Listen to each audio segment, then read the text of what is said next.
Di Akademi Sihir, nggak ada yang suka pembunuh bayaran. Apalagi dari kalangan rakyat jelata. Makanya, pas Van Kruger baru masuk, seorang kakak kelas penyihir pedang langsung berniat memberi dia pelajaran. Van cuma jalan santai di koridor bareng temannya, cuek bebek tanpa peduli sekitar. Tapi, si kakak kelas ini sengaja banget cari perhatian biar dia digubris. Detik itu juga, pedangnya langsung menempel di leher Van. Dia maksa Van buat tunduk menghormatinya sebagai rakyat jelata. Tapi Van santai banget, nggak gemetar sama sekali. Dia cuma bilang kalau di sini semuanya sama-sama murid, jadi derajat mereka setara. Tiba-tiba, Van mencengkeram bilah pedang tajam itu dengan tangan kosong sampai nggak bisa gerak sama sekali. Kaget setengah mati, si cewek berusaha sekuat tenaga buat menarik senjatanya kembali. Tanpa ragu, Van mematahkan pedang itu jadi dua. Pecahannya berserakan di lantai, seketika mengubah suasana koridor jadi mencekam. Saat itulah si kakak kelas sadar kalau dia baru saja cari masalah dengan orang yang salah. Jelas salah sasaran, tapi sebenarnya siapa sih Van Kruger ini? Kok bisa sekuat itu pas baru masuk akademi? Jadi gini, di dunia ini para penyihir kuat suka menindas orang biasa tanpa sihir dan mengejek mereka dengan sebutan Garuda. Kerajaan sihir menyebut sistem kejam ini sebagai keteraturan, padahal aslinya cuma diskriminasi murni. Parahnya, pangeran kedua sampai berencana membunuh saudaranya sendiri, Heinz, demi memusnahkan semua manusia tanpa bakat sihir. Nah, disinilah pembunuh bayaran kita muncul. Kenalin, Van cowok tanpa sihir, yang mukanya mirip Gojo Satoru, tapi skill bertarungnya sedingin dan sematikan John Wick. Menghadapi salah satu ksatria terkuat, Van langsung merubuhkannya lewat satu hantaman telapak tangan ke hidung yang menghancurkan otak lawan. Penyihir lain mencoba maju, tapi pangkat tingginya sama sekali nggak berguna di hadapan sang pembunuh berdarah dingin. Dengan mudah, Van menghajar rahangnya sampai hancur, agar dia nggak bisa merapal sihir, dan saat pangeran sombong itu menyamakan kaum Garuda dengan hewan ternak, Van nggak pakai banyak bacot langsung menghabisinya tanpa ampun. Selesai menuntaskan tugas, dia langsung melapor kepada Heinz, sekutu terdekatnya dalam perjuangan ini. 10 tahun lamanya mereka berjuang bersama demi menciptakan dunia tanpa penindasan bagi kaum non-sihir. Sekarang, saat Heinz bersiap naik tahta, impian besar itu akhirnya terasa sangat dekat. Merasa misinya selesai, Van pulang ke kampung halaman untuk menemui ibu dan adiknya yang selalu dia ingat lewat jimat pemberian mereka. Namun sesampainya di sana, kenyataan pahit langsung menyambutnya. Seluruh desa Luluhol lantak dilalap api, mayat-mayat bergelimpangan di tanah. Dalam kondisi mengenaskan, Van mencoba meyakinkan diri kalau ini ulah bandit, tapi dia tetap tidak bisa menemukan keluarganya dimanapun. Padahal, semua pertarungan hidup mati yang dia lalui selama ini hanyalah demi mereka. Hingga akhirnya, pandangannya tertuju pada sebatang pohon, ibunya tergantung di sana, sudah tidak bernyawa. Dunianya seketika runtuh, sebelum dia sempat tersadar, sebuah suara memanggilnya, itu Rina, adiknya, yang berlari kepayahan sambil berlumuran darah. Dia berteriak menyuruh Van lari, karena orang-orang jahat sedang mengejarnya. Tiba-tiba, sebilah pedang menembus dadanya dari belakang. Para prajurit tertawa puas, mengira ancaman terbesar mereka sudah tamat. Hebatnya, meski terluka parah, Van tetap tenang dan tidak panik sama sekali. Contoh nih ketenangan si Van. Dalam amarahnya, dia cuma pengen tahu satu hal, siapa dalang di balik semua ini. Dan pas tahu jawabannya beneran bikin emosi, ternyata pelakunya Heinz, sahabat yang dia bantu naik tahta. Heinz kemudian melangkah maju tanpa rasa bersalah sedikit pun, malah balik menyalahkan Van. Dia berdalih kalau orang-orang seperti Van sangat berbahaya karena bisa membunuh penyihir tanpa terdeteksi. Alasan itulah yang membuatnya tega memusnahkan Van beserta seluruh kaum Garuda demi keamanan kerajaan. Dikhianati sahabat seperjuangannya, Van menolak mati begitu saja dan bersumpah akan membunuh Heinz meski harus mengorbankan segalanya. Dengan sisa tenaga, Van memfokuskan seluruh serangannya pada Heinz, merapal teknik terakhir dari seni pembunuh rahasia. Heinz membalas dengan tombak sihir yang langsung menusuk dada Van ala Toji Fushiguro. Sayang sekali, luka parah itu membuat Van akhirnya tumbang. Setelah mengejek sifat Van yang terlalu lunak, Heinz meninggalkannya mati sendirian. Di detik-detik terakhir hidupnya, sesosok makhluk misterius mendekat dan menawarinya sebuah kesempatan kedua. Begitu Van membuka mata kembali, dia tidak lagi berada di medan perang yang berlumuran darah. Dia kembali ke rumah lamanya, melihat Rina berdiri sehat sambil tersenyum mengucapkan selamat ulang tahun ke-15. Saat itulah Van tersadar kalau dirinya baru saja melompati waktu 10 tahun ke masa lalu. Van mengira semua tragedi itu cuma mimpi buruk, tapi segalanya terasa sangat nyata. Dia bahkan masih mengingat jelas ingatan masa depan beserta seluruh ilmu bela diri yang dikuasainya. Di tempat lain, seorang penyihir muda bersiap memburu penganut sesat, ditemani para ksatria yang tanpa belas kasihan mengejek penduduk distrik Garuda sebagai hewan ternak. Sementara itu, Van mulai menyusun rencana hidupnya yang baru. Di usia 15 tahun, setiap pemuda Garuda wajib memilih jalan hidup, antara bertahan dengan pekerjaan kasar, merantau menjadi buruh, atau menjadi tentara bayaran. Karena orang tanpa sihir punya fisik sekuat Toji, jadi tentara bayaran sangat menjanjikan, tapi ibunya sangat menentang jalur itu. Padahal di kehidupan sebelumnya, pilihan inilah yang mempertemukannya dengan Heinz. Tiba-tiba Van teringat peristiwa penting dan langsung menyuruh keluarganya segera pergi dari sana. Dia sendiri berlari mencari para pemurni, kelompok ekstremis sesat yang sangat berbahaya. Doktrin mereka menyebut kaum Garuda sebagai anak iblis yang harus dimusnahkan. Tepat di hari inilah, para bajingan itu melancarkan pembantaian keji dengan dalih penyucian. Kali ini Van enggan bersembunyi dan langsung mengincar korban pertamanya. Cara paling simpel membunuh penyihir adalah mengelabui fokus mereka, lalu menghancurkan otak atau saraf tulang belakang sebelum mereka sempat bereaksi. Van langsung melesat, mengamankan mangsa pertama, sekaligus memancing musuh lainnya. Pergerakannya sangat lingkar, memanfaatkan senjata bermana milik lawan sendiri untuk menjebol dinding pertahanan sihir mereka. Serangan sihir diluncurkan, tapi Van bergerak lebih cepat, mempersempit jarak lalu mendaratkan hantaman keras tepat di perut lawannya. Tersisa 3 musuh saja, namun pas mau dihabisi, salah satu dari mereka menyandera warga dan mengancam akan membunuhnya jika Van tidak menyerah. Sian, Van sadar dia kecolongan karena tidak memeriksa area sekitar dengan teliti. Menyerah sama saja cari mati, tapi Van benar-benar tidak punya pilihan lain. Dia pun mengangkat tangan hingga akhirnya dipukul jatuh, lalu dikeroyok dan diinjak-injak tanpa ampun oleh gerombolan itu. Salah satu penjahat mendesak agar Van segera dibunuh, karena firasatnya bilang bocah ini sangat berbahaya dan hanya akan membawa petaka jika dibiarkan hidup. Untungnya, seorang gadis datang menyelamatkan Van sebelum terlambat. Penyihir es itu langsung membekukan para sekti sesat di tempat dan menyatakan mereka ditahan. Van sempat heran, karena di kehidupan sebelumnya, bantuan tidak secepat ini datang. Pasukan tersebut langsung meringkus para penjahat, namun pandangan sang gadis kini tertuju pada Van, bocah biasa yang sanggup melumpuhkan 3 penyihir sendirian.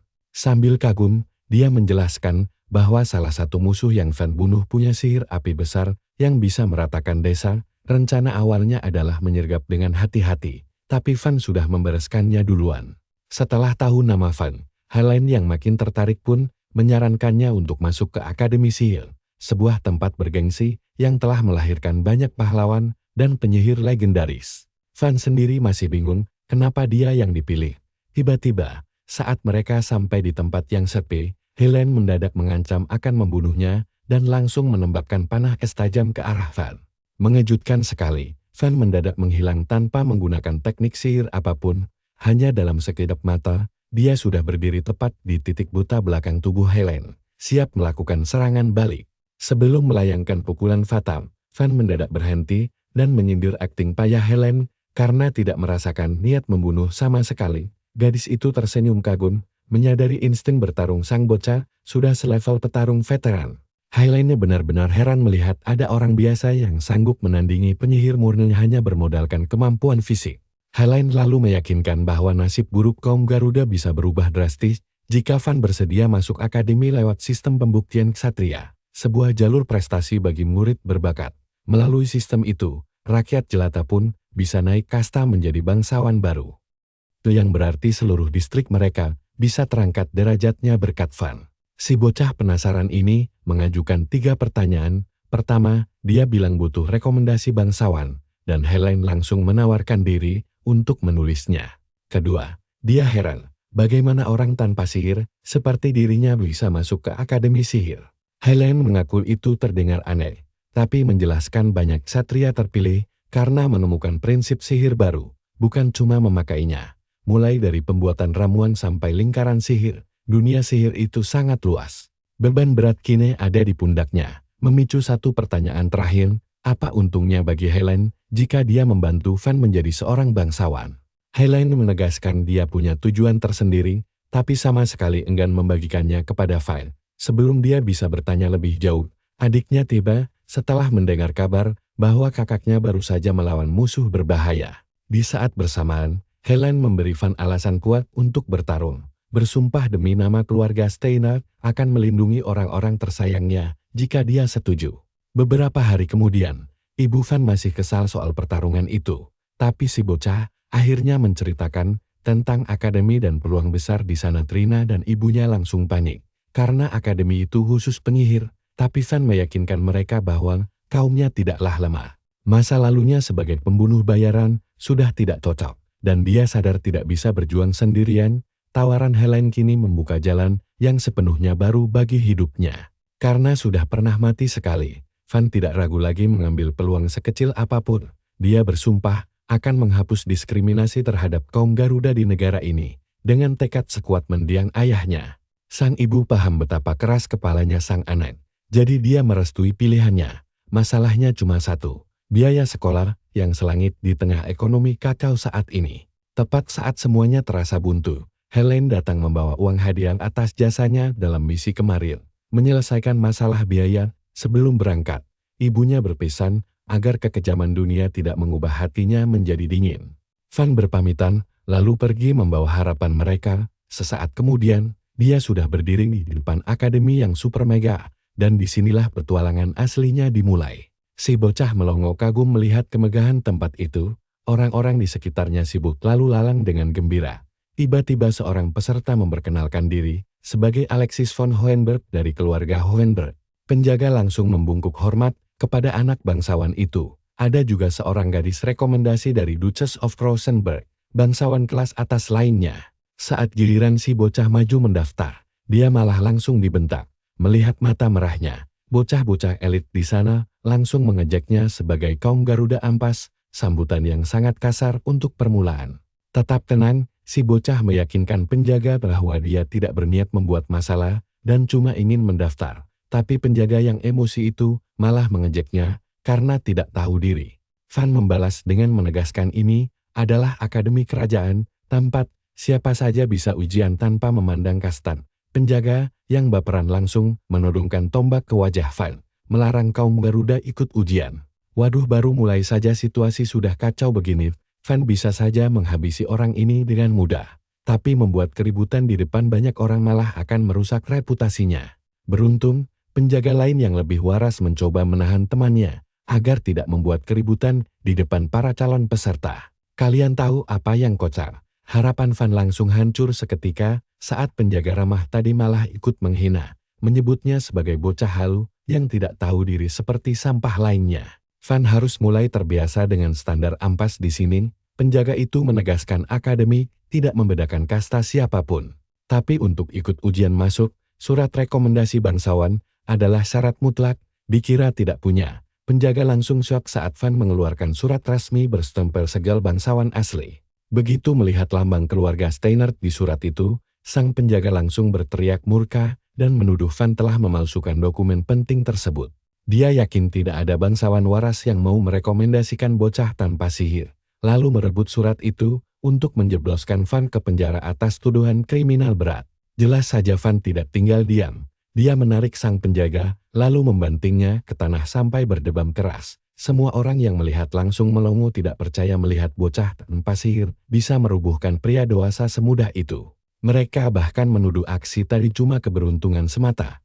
Tiba-tiba seorang penguji datang karena mendengar keributan, membuat kedua penjaga itu buru-buru meminta maaf. Dengan gugup mereka melaporkan ada kaum Garuda yang memaksa mendaftar. Sang penguji pun menoleh ke arah Van lalu menanyakan siapa identitas aslinya. Van memperkenalkan diri sebagai calon murid yang direkomendasikan langsung oleh Glenn Steiner. Nama besar yang langsung membuat sisi ruangan hening. Setelah memeriksa sendiri surat tersebut, sang penguji membenarkan keaslian tanda tangan dan segel keluarga Steiner. Sikapnya langsung berubah drastis. Dia membungkuk sopan, lalu mempersilakan Van masuk. Masalahnya, nama besar Steiner tidak main-main. membuat semua orang langsung kapau bagaimana bisa bocah Garuda mendapatkan rekomendasi itu. Merasa risih jadi pusat perhatian, Van akhirnya sadar kalau Helen ini ternyata berasal dari keluarga yang sangat berpengaruh. Begitu melangkah ke dalam, Van menyadari bahwa semua orang di sini adalah kaum elit. Dia bahkan melihat sosok Dietrich, pria yang kelak dikenal sebagai satria pedang legendaris. Selain dia, ada juga Shal sang penyihir api agung, serta Lunaris, gadis pirang calon satria suci, masa depan. Menariknya, semua tokoh hebat dari kehidupan masa lalunya ini ternyata lulusan akademi ini. Mengingat masa lalu, Van hanyalah seorang pembunuh berdarah dingin yang bergerak di balik bayang-bayang, jauh dari sorotan para pahlawan perang kerajaan. Nah, disinilah plot twist gilanya. Demi perebutan tahta, para pahlawan itu malah berakhir menjadi kaki tangan pangeran korup, hingga akhirnya Van terpaksa menghabisi mereka semua. Sungguh reputasi mengerikan dari masa lalu. Kasarnya dia sedang reuni dengan calon korbannya sendiri, tapi karena sekarang dia berada di akademi, dia harus bersaing sehat dengan mereka demi membawa perubahan besar bagi kerajaan. Saat dia sedang asyik bermonolog ala karakter utama, seorang pemuda sombong mendadak menegurnya hanya karena Van berdiri dengan tenang. Bingung, Van menjawab santai bahwa dia bebas berdiri di mana saja. Anehnya, pemuda sombong ini malah menganggap jawaban Van sangat tidak sopan. Si sok tahu ini malah mulai berpidato panjang lebar memamerkan silsilah keluarganya. Untungnya Van sudah sangat terbiasa dengan drama semacam ini di kehidupan lamanya. Jadi dia memilih mengalah demi mengingat nasihat hangat dari sang ibu. Di kehidupan sebelumnya, Hinis juga pernah memperingatkannya bahwa menundukkan kepala kepada orang yang membencimu tidak akan pernah mendatangkan kesetaraan, melainkan kehancuran harga diri. Tapi bocah cerewet di depannya ini tampaknya sangat tidak sabaran dan mulai main fisik. Cukup sabarnya, Van langsung menegaskan kalau dia sendiri yang memulai keributan ini. Sebelum si bocah sombong sempat mencerna ucapannya, Van langsung mencengkeram kedua lengannya dan memaksanya berlutut. Ini adalah teknik spell effect, seni memanipulasi gerakan lawan dengan memanfaatkan tenaga mereka sendiri. Ini teknik yang sama untuk merubuhkan penjaga tading. Saat si bangsawan berlutut manis, Van dengan santainya mengulurkan tangan untuk semakin mempermalukannya.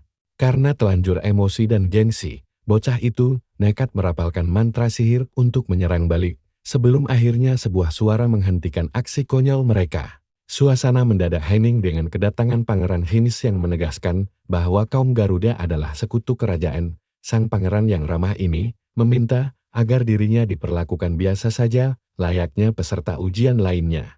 Ajakan ramah itu juga ditujukan kepada Van, tapi dia terlalu sibuk menyadari fakta mengejutkan dari sang pangeran. Ternyata dia adalah lulusan akademi di masa depan. Kemunculan pangeran ke-9 ini beneran bikin para murid sok berat. Mereka sama sekali gak menyangka dia bakal ikutan ujian kayak rakyat jelata. Yang makin bikin mereka jengkel adalah si pangeran ini malah sok baik ke seorang Garuda, membuat reputasinya makin merokat. Sementara itu, Van cuma bisa teringat obrolan lama mereka saat Hinis mengaku pernah belajar di akademi dulu. Ternyata omongan itu beneran terbukti sekarang. Si pangeran malah mengira dia sudah mengintimidasi si bocah. Lalu curhat kalau dia sendiri juga merasa gugup setengah mati karena kriteria kelulusan ujian ini terkenal sangat pelik nilai. Sambil mengulurkan tangan, Hinis menenangkan kalau tidak perlu merasa ciut. Katanya mereka harus melakukan yang terbaik. Tapi Van cuma memandang senyuman ramah itu dengan penuh rasa curiga. Van tahu betul kalau pangeran ini selalu menjerat orang-orang dengan senyum karismatiknya. Tapi sekarang dia sudah paham tabiat asli si bajingan yang sebenarnya sedang merencanakan sesuatu yang busuk di balik topeng hangat itu. Van bahkan sempat terpikir untuk langsung menghabisi si pangeran di tempat ini juga. Tapi dia sadar itu bakal mengacaukan masa depannya. Meski muak setengah mati pada monster pembantai keluarganya ini, Van memilih menahan emosinya. Melihat ekspresi muak di wajah lawan bicaranya, membuat Hinis kebingungan dan bertanya-tanya apa yang salah. Tapi bocah kita ini logah membuang waktu dengannya dan langsung melengos pergi, karena memang sama sekali tidak tertarik mencari teman. Dia meninggalkan si pangeran yang kini tampak lesu meratapi kesepiannya sendiri. Bahkan para kandidat elit di sana ikutan melongo, lalu menyimpulkan kalau orang-orang tanpa sihir itu memang tidak punya tata krama mirip binatang. Tiba-tiba seorang pria berteriak lantang menyuruh mereka diam. Dia adalah sang penguji yang datang untuk mengumumkan bahwa proses registrasi peserta resmi ditutup. Berikutnya, mereka semua akan langsung digiring ke lokasi ujian yang dijuluki sebagai hutan bayangan. Nama tempat itu terdengar cukup menarik bagi File, dan di adegan berikutnya, kita bisa melihat para penguji sudah berkumpul di dekat area tersebut. Sang pengawas mulai angkat bicara menyambut mereka di huta, yang bakal menjadi arena ujian tahunan ini. Seperti yang sudah mereka ketahui, akademi ini cuma mau mencetak murid elit demi masa depan kerajaan. Jadi mereka tidak butuh pemula ampas. Ujian tahap pertama ini bakal menguji kapasitas dasar sihir dari masing-masing peserta. Selain itu, hutan bayangan dikenal sebagai wilayah yang sangat pekat dengan mana, dan di bagian terdalamnya tumbuh bunga husul. Tugas para peserta sangat sederhana, yaitu mengumpulkan 10 tangkai bunga tersebut. Tapi tentu saja tidak semudah itu, karena ada monster-monster lapar bermana yang siap mengadang mereka. Van memang sudah menduga ujian ini bakal sulit, tapi dia sama sekali tidak menyangka kalau mereka harus langsung bertarung sejak awal. Aturan lainnya adalah gangguan dalam bentuk apapun dilarang keras, meski mereka boleh membentuk tim atau party. Tapi ingat, untuk bisa lulus, setiap individu tetap wajib menyetor 10 tangkai bunga secara mandiri. Menurut si pengawas, membentuk kelompok besar justru malah bisa merugikan diri sendiri. Batas waktu untuk menyelesaikan misi ini hanyalah sampai matahari terbenam. Terakhir, sang penguji menjelaskan kalau setiap peserta akan dibekali sebuah lencana darurat. Jika mereka menghancurkannya, penguji akan langsung datang menyelamatkan mereka. Namun itu juga berarti mereka otomatis dinyatakan gugur saat itu juga. Ujian pun resmi dimulai sekarang. Mereka semua langsung diperintahkan masuk ke dalam hutan untuk menyelesaikan tugas tersebut. Di saat para elit sibuk menjilat satu sama lain atau reuni dengan kawan lama, bocah kita justru berdiri sendirian tanpa ada teman satupun. Tapi itu hal bagus, karena dari awal Van memang lebih suka bergerak secara solo. Begitu dia maju mengambil lencananya, tatapan tajam langsung dilayangkan oleh sang pengawas. Setelah menerima benda itu, Van santai melangkah masuk ke hutan sementara ada anak lain yang menguntitnya. Lagi pula Van bukan tipe penakut dan siap meladeni siapa saja, jadi dia langsung menantang monster sihir tingkat menengah. Gampangnya, hewan liar yang memiliki mana di dunia ini biasa disebut binatang sihir. Kemampuan fisik mereka jauh melampaui batas manusia biasa, sehingga menghadapi makhluk-makhluk ini seringkali jauh lebih merepotkan daripada melawan sesama manusia. Makhluk itu langsung menerjang bocah kita yang mendadak teringat kalau sejak menjadi pembunuh bayaran, target utamanya selalu saja manusia. Artinya dia sudah sangat lama tidak bertarung melawan seekor binatang liar, tapi saat makhluk itu melompat ke arahnya, gila sih. Si pembunuh bayaran ini malah langsung melayangkan pukulan mentah layaknya seorang prajurit garis depan berkat seni pembantai monster sihir yang kebetulan dia kuasai. Beneran Des, momen ini mengingatkan saya sama Mem era Heian si Sukuna yang suka bikin jurus mendadak. Terlepas dari itu, jurus ini memusatkan seluruh momentum ke dalam satu hantaman keras. Daya hancur yang dihasilkan bahkan sanggup menembus tubuh tebal makhluk apapun. Biasanya jurus ini sulit mengenai target. Tapi bagi binatang sihir yang bergerak berdasarkan insting liar, ini adalah cara paling aman untuk sekali pukul langsung tewas. Monster itu pun mati mengenaskan dan tumbang di hadapannya. Mengingatkan Van saat dia masih aktif sebagai pembunuh bayaran yang juga harus mempelajari cara melumpuhkan binatang buas. Omong-omong, dia juga sadar kalau ada penguntit yang sedang memperhatikannya, tapi dia memilih pura-pura tidak tahu dan langsung melanjutkan perjalanannya. Sosok tersebut ternyata adalah dua berandalan yang tidak percaya ada bocah sekuat itu di dunia nyata. Karena menolak percaya, dia menang murni menggunakan kekuatan fisik. Mereka menuduh kalau Van pasti memakai racun, sebuah trik murahan yang tidak akan mempan pada mereka. Di saat bersamaan, temannya mengingatkan kalau mengganggu peserta lain itu dilarang keras. Tapi kenyataannya, para peserta menganggap aturan itu cuma gertakan kosong karena memang tidak ada yang rela melihat seorang Garuda lulus ujian ini. Terlebih lagi, karena Van sudah berani menghina pangeran, bocah nakal ini yakin kalau melenyapkannya tidak akan pernah mendatangkan masalah bagi dirinya sendiri. Kalian lihat sendiri kan? Gayanya sok suci kayak Lei Tiagami padahal kapasitas otaknya cuma setingkat Yancer. Di adegan selanjutnya, sang pengawas digiring ke sel raksasa dan langsung menuntut kunci dari penjaga yang tampak ragu-ragu. Setelah menjamin kalau monster itu dikendalikan oleh sihir pelacak, Si licik ini berniat menyuruh makhluk buas tersebut untuk mencabik-cabik si bocah Garuda yang berani menyelinap masuk ke ujian ini. Toh, mereka semua memang ingin melenyapkannya dari awal. Menolak peserta bermodal rekomendasi memang mustahil. Tapi jika ada seorang Garuda yang sampai lulus ujian, hal itu jelas akan menghancurkan nama baik akademi mereka. Berdalih bahwa kaum Garuda memang selalu ditakdirkan memiliki nasib yang buruk, pria itu tetap bersikeras melanjutkan rencana jahatnya. Meski begitu, sang penjaga masih berusaha memperingatkan kalau peserta ujian lainnya bisa ikut terancam bahaya akibat monster tersebut. Namun, si pengawas merasa semua akan baik-baik saja karena Van bergerak sendirian, yang berarti tidak akan ada peserta lain di dekatnya. Sambil memutar kunci pintu seng, dia langsung berteriak menyuruh monster itu segera pergi membantai si Garuda kotor demi menjaga warisan akademi. Adegan kemudian beralih ke penguji berambut ungu yang tampaknya mulai mencium aroma tidak beres dari pelaksanaan ujian penyaringan murid baru di tahun ini. Si pengawas licik tadi kembali menghampirinya untuk menanyakan apakah ada kejadian aneh. Sementara sang penguji melaporkan kalau sejauh ini situasi masih sangat aman. Ketika ditanya dari mana saja dirinya, si pengawas cuma menjawab santai kalau dia baru saja melakukan persiapan kecil.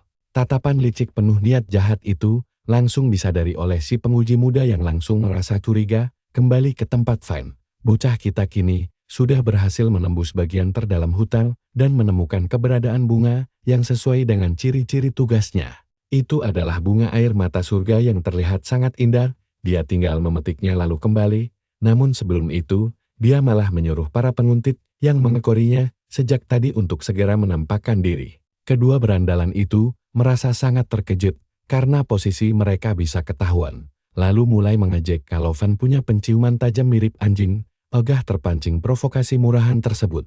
Bocah kita dengan tenang membalas kalau dia memang sudah terbiasa menghadapi para pengecut bermuka dua.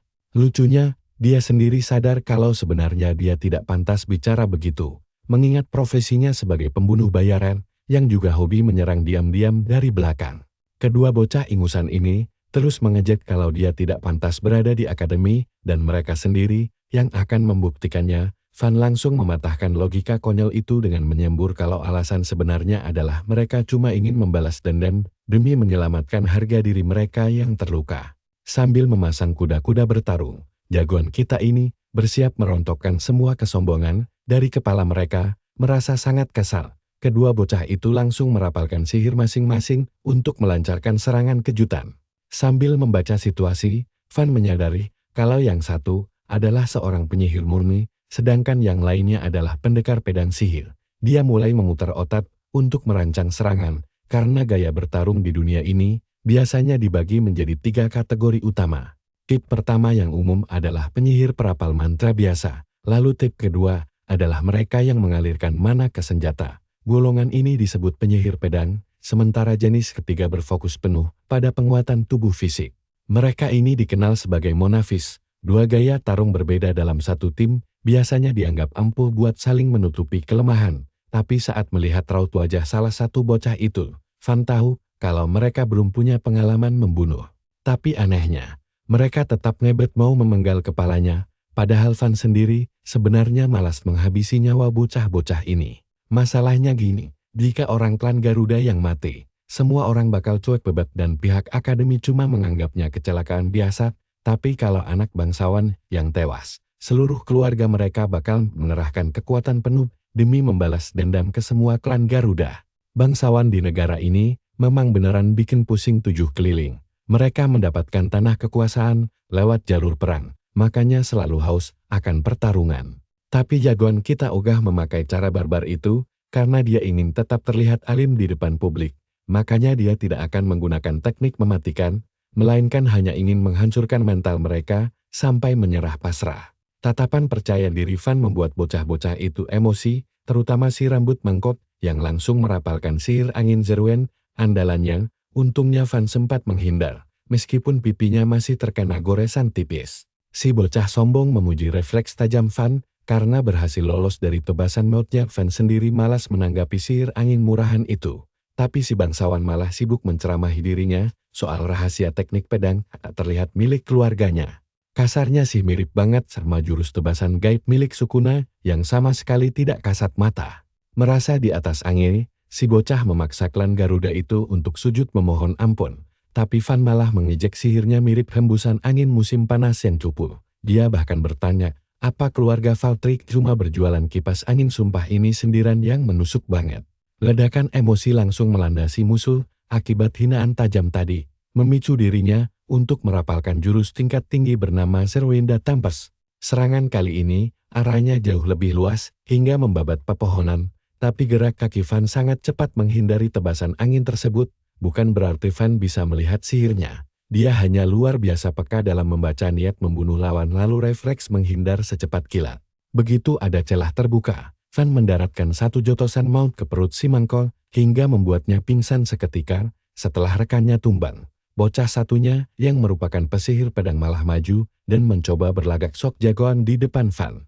Saat musuhnya menerjang maju, Van langsung memperhatikan posisi tangannya demi menganalisis gaya bertarung lawan. Baginya, selama dia bisa menghindari tebasan pedang itu, maka senjata tersebut tidak akan berbahaya lagi. Tapi ya tidak semudah itu juga, karena pergerakan ujung pedang tersebut beberapa kali lipat jauh lebih cepat dibandingkan pukulan biasa. Untungnya refleks dewa jagoan kita langsung bekerja. Dia merangsak maju dan mencengkeram tangan lawan ketimbang menangkis pedangnya. Dengan cerdik dia membelokkan arah lengan musuh, memutar tubuhnya, lalu melayangkan hantaman karet sop keras hingga membuatnya tersungkur roboh.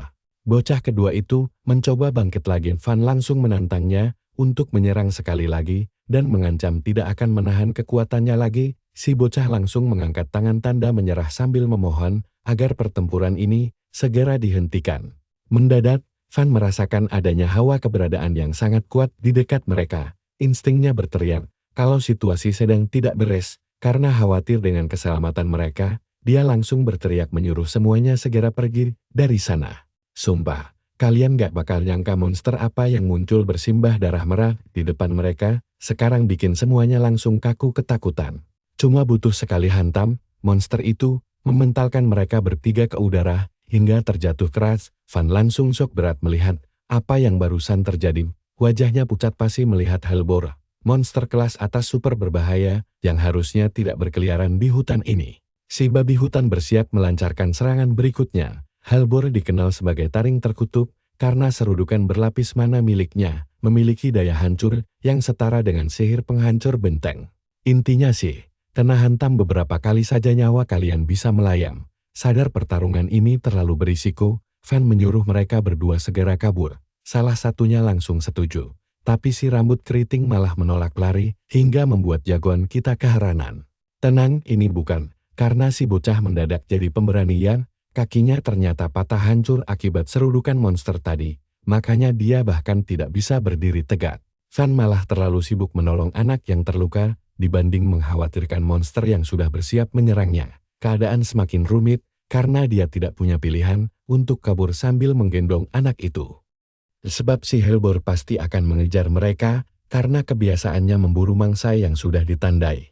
Opsi kedua adalah menghancurkan lencana untuk memanggil pengawas ujian. Tapi bala bantuan pun pastinya membutuhkan waktu cukup lama untuk bisa sampai ke lokasi mereka. Bocah berkaki patah merasa dirinya sudah tidak berguna lagi dan memaksa temannya untuk segera pergi demi menjaga harga diri keluarga Valtryek hingga akhir. Dia bersikeras ingin menghadapi monster mengerikan ini sendirian. Tapi rekannya menolak, meninggalkan dia, karena menganggap tindakan pengecut itu hanya akan mempermalukan nama baik keluarganya. Di saat para bocah bangsawan manja ini sibuk mendramatisir persahabatan mereka, Van malah merasa risih melihatnya. Meskipun begitu, Van tetap menyuruh mereka menghancurkan lencana selagi dia mengalihkan perhatian Helbor, tapi salah satu bocah tetap ogah gagal ujian, karena takut hal itu malah akan mencoreng kehormatan keluarganya. Ternyata kedua bocah ingusan ini memiliki pemikiran konyol yang sama. Bukannya menyelamatkan diri, mereka malah memilih mati bertarung menggunakan sihir demi harga diri murahan level Vegeta yang sukses membuat Van geleng-geleng kepala. Dia berteriak memperingatkan mereka, kalau memang mau bertarung, maka mereka harus bertarung demi meraih kemenangan. Karena itulah arti kehormatan sejati seorang bangsawan. Tapi bukannya paham, mereka malah tetap menghinanya sebagai klan Garuda rendahan. Untungnya si Helbor ini sabar banget ya, sempat-sempatnya menunggu mereka selesai berdebat panjang lebar. Tapi sekarang kita kembali ke kenyataan, di mana si monster babi hutan raksasa sudah berada tepat di depan mata. Di tempat lain, si pengawas ujian tampak santai, karena tahu kalau hidangan utamanya akan segera dimulai. Penasaran dengan ucapan tersebut, sang pemeriksa bertanya apa maksud dari perkataannya itu. Si paman jelek menolak menjelaskan lebih jauh, dan malah mengalihkan obrolan dengan bertanya, apakah ada peserta yang sudah meminta bantuan? Begitu tahu suasananya masih sunyi, dia kegirangan, karena mengira si bocah Garuda sudah tewas tanpa sempat meminta pertolongan. Sebenarnya rencana licik ini bermula saat barang bawaan para peserta disita dan diperiksa sebelum ujian dimulai. Paman licik ini hanya perlu mengambil tas punggung milik Van lalu menyodorkannya ke hadapan monster Hellbor agar makhluk gaib itu melakak bau sasarannya. Dengan persiapan semudah ini, dia yakin riwayat hidup sang bocah sudah tamat dan tinggal menunggu laporan resmi kematiannya saja. Kalian lihat kan paman ini ketawa jahat sok jenius mirip Ayano Koji. Padahal si penguji di sebelahnya cuma bisa melongo kebingungan melihat tingkah anehnya. Kembali ke arena pertarungan, monster babi hutan raksasa itu masih bersiap untuk menerkam sasarannya. Kini mereka bertiga sudah bersiap menghadangnya, sementara Van langsung menyusun taktik serangan kombinasi.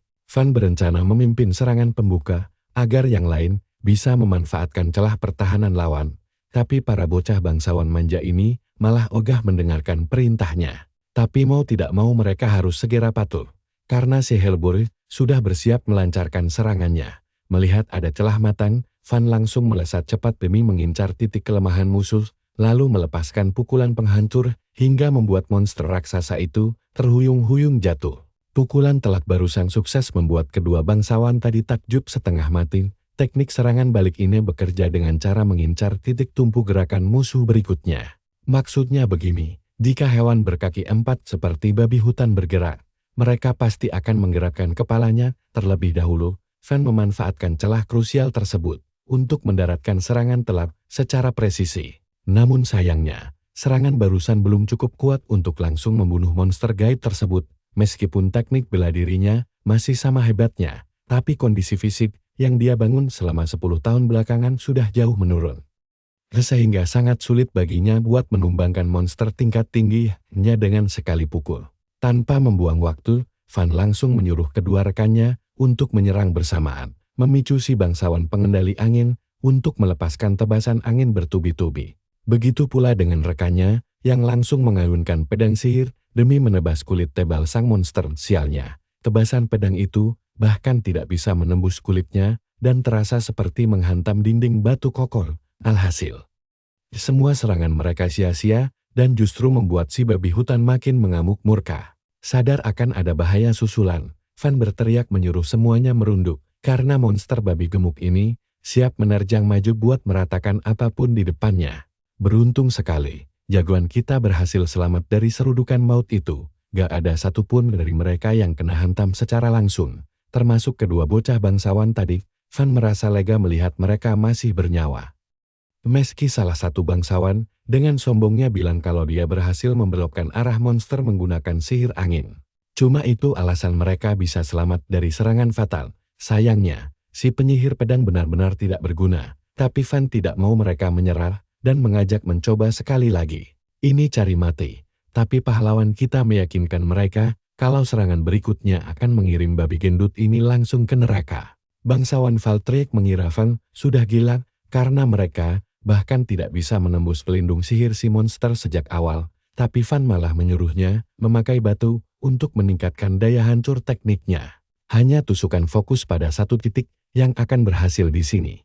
Mengikuti saran itu, dia bertanya apa rencana Van, karena jujur saja gabungan 3 serangan mereka pun tidak cukup mengalahkan monster itu.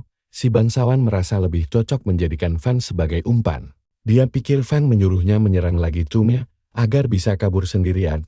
Memang bocah berkaki pincang sebaiknya ditinggalkan. Tapi pahlawan kita tidak kenal dendam murahan.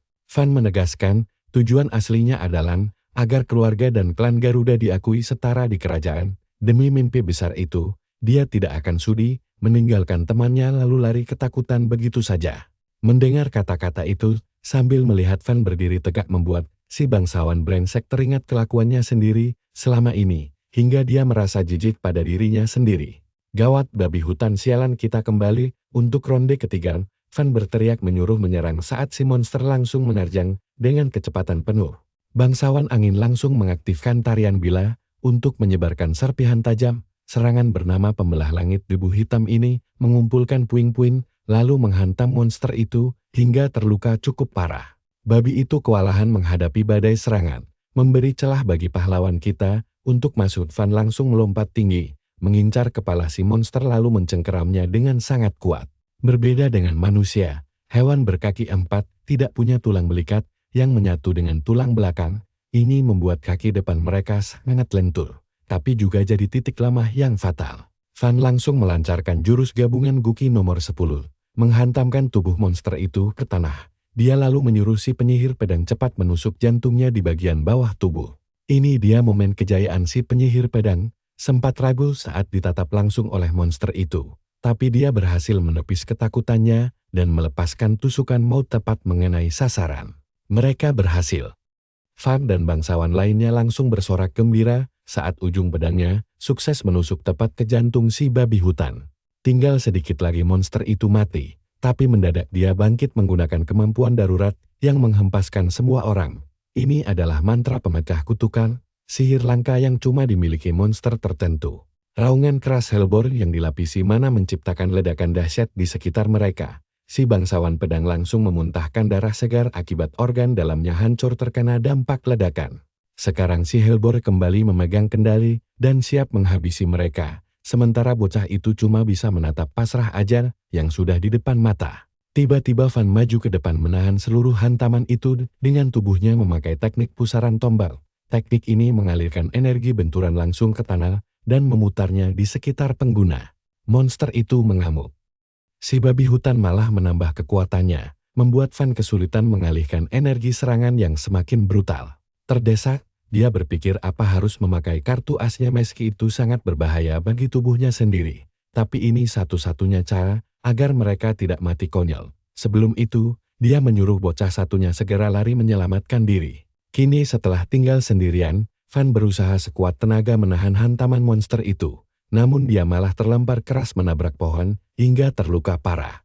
Bocah berkaki pincang itu mencoba mendekat untuk menolong. Tapi Van berteriak menyuruhnya tetap di tempat. Hellbor pun bersiap menerjang Van yang terkapar di tanah. Suasananya benar-benar ginting, seperti sudah kiamat. Mendadak, mantan pembunuh bayaran itu meneriakkan seruan tempur dan melepaskan semua batasannya. Sebuah proyektil jarak jauh tiba-tiba melesat menghantam si babi hutan hingga terpentang ke samping. Sihir tidak terduga. Van sangat mengenali mantra itu dan langsung menatap tajam ke arah penyerang, yang ternyata adalah sang pangeran bernama Hines. Para bangsawan langsung mendekat dan menyarankannya untuk segera mundur. Tapi Hines menolak keras, karena merasa melindungi rakyat adalah tugas mulia seorang anggota keluarga kerajaan. Kata-katanya langsung membakar semangat para elit. Tapi pahlawan kita tahu itu cuma omong kosong belaka. Hines selalu memakai topeng kebaikan itu sebelum mengirim orang lain ke jemput ajal. Hines mencoba bersikap sok akrab dan mengajak para bangsawan bekerja sama mengalahkan monster itu. Tapi Van sudah muak dan langsung menolaknya mentah-mentah, membuat sang pangeran kebingungan bertanya, apa maunya. Van kembali menegaskan penolakannya dan emoh menerima bantuan sang pangeran. Bangsawan lain langsung memarahinya karena dianggap tidak sopan pada orang yang baru saja menyelamatkan nyawa mereka. Namun Van punya pendapat lain, dia yakin bisa membereskan monster itu sendirian kalau tidak diganggu. Ucapan sombong ini membuat mereka kesal, mirip seperti gamer cupu yang banyak alasan setelah kalah. Nonton saja. Lihat nih, si Van malah berani menyuruh sang pangeran untuk duduk manis menontonnya karena dia akan membereskan monster babi hutan ini sendirian. Ralph berharap bisa mendaratkan satu serangan telak lagi, tapi Van melarangnya ikut campur karena maju tanpa rencana cuma akan mengantar nyawa. Apalagi kondisi mereka semua sudah sangat kritis. Sekarang, atau maten, semua orang bersiap menanti aba-aba dari Van yang membuat Hines sangat penasaran hingga akhirnya sinyal untuk serangan pemungkas itu diberikan. Van maju paling depan menghadapi terkaman monster itu secara langsung. Kali ini dia memilih bertarung dengan sangat taktis tanpa terburu-buru, mengeluarkan kartu as miliknya demi hasil terbaik. Hellbor menerjang lagi, tapi langsung dibalas dengan tebasan vertikal yang kuat. 3 kali gagan membuat monster ini mulai waspada. Babi raksasa itu akhirnya menyerang dengan jauh lebih hati-hati. Tapi tahu itu cuma pancingan, Van langsung berkelit menangkis setiap serangannya dengan sangat aman. Serangan beruntun datang. Hellbore menyerang memakai taringnya, namun Van dengan lincah menghindari setiap tusukan mematikan itu. Hines dan bangsawan lain melongo melihat kecepatannya yang luar biasa meski tanpa bantuan sihir. Sementara Van terus memberikan pukulan telak ke tubuh monster itu sambil memanfaatkan titik gravitasinya. Tekniknya begitu sempurna hingga Hines mengira itu cuma bisa dilakukan oleh penyihir tingkat tinggi. Pertarungan terus berlanjut dengan Van yang mempermainkan tubuh Hellbore, menyerang kepalanya sesering mungkin. Sayangnya semua serangan itu belum cukup menumbangkan si monster. Karena pukulan Van tidak dilapisi kekuatan sihir apapun. Bagi monster raksasa ini, pukulan Van cuma terasa seperti tepukan manja, membuat rasa percaya dirinya kembali tumbuh. Hines cemas melihatnya, tapi ini memang rencana pahlawan kita sejak awal. Ini kesempatannya, dia sengaja membuat monster kesang, agar berbuat keroboh hingga raungan sihir penghancur miliknya bersiap meledak kembali. Di saat itulah, dia menyuruh pengendali angin melepaskan sihirnya. Membuat si bangsawan meluncurkan tebasan langit untuk menghempaskan angin kencang langsung ke dalam mulut monster. Akibatnya saluran napas si babi tersumbat dan serangan sihirnya meledak di dalam mulutnya sendiri. Melihat monster itu sempoyongan, Van langsung mengambil kesempatan untuk mendarat tepat di depannya. Kedua tangannya dirapatkan untuk memicu doppelganger, melepaskan gelombang kejut ganda yang langsung menghancurkan tengkorak kepala monster itu dari dalam. Kali ini serangannya kena telak, dan monster itu akhirnya klok juga. Begitu penghalang sihirnya hilang, Van langsung teriak ke si bocah bangsawan, kalau ini kesempatan emas buat dia pamer kekuatan. Tanpa ragu bocah bangsawan itu langsung tancap gas, menebas kepala si babi huta, sampai akhirnya monster itu mati total. Si bocah sihir angin melongo tidak percaya dan heran bagaimana bisa mereka mengalahkan babi hutan neraka sekokoh itu. Sementara itu, Van perlahan berdiri lalu berjalan mendekati si bocah bangsawan dan mengulurkan tangannya. Dia bertanya, apa si bangsawan baik-baik saja dan masih bisa berdiri? Untuk kali ini, si bangsawan membuang harga dirinya sejenak dan menyambut uluran tangan Van untuk bangun.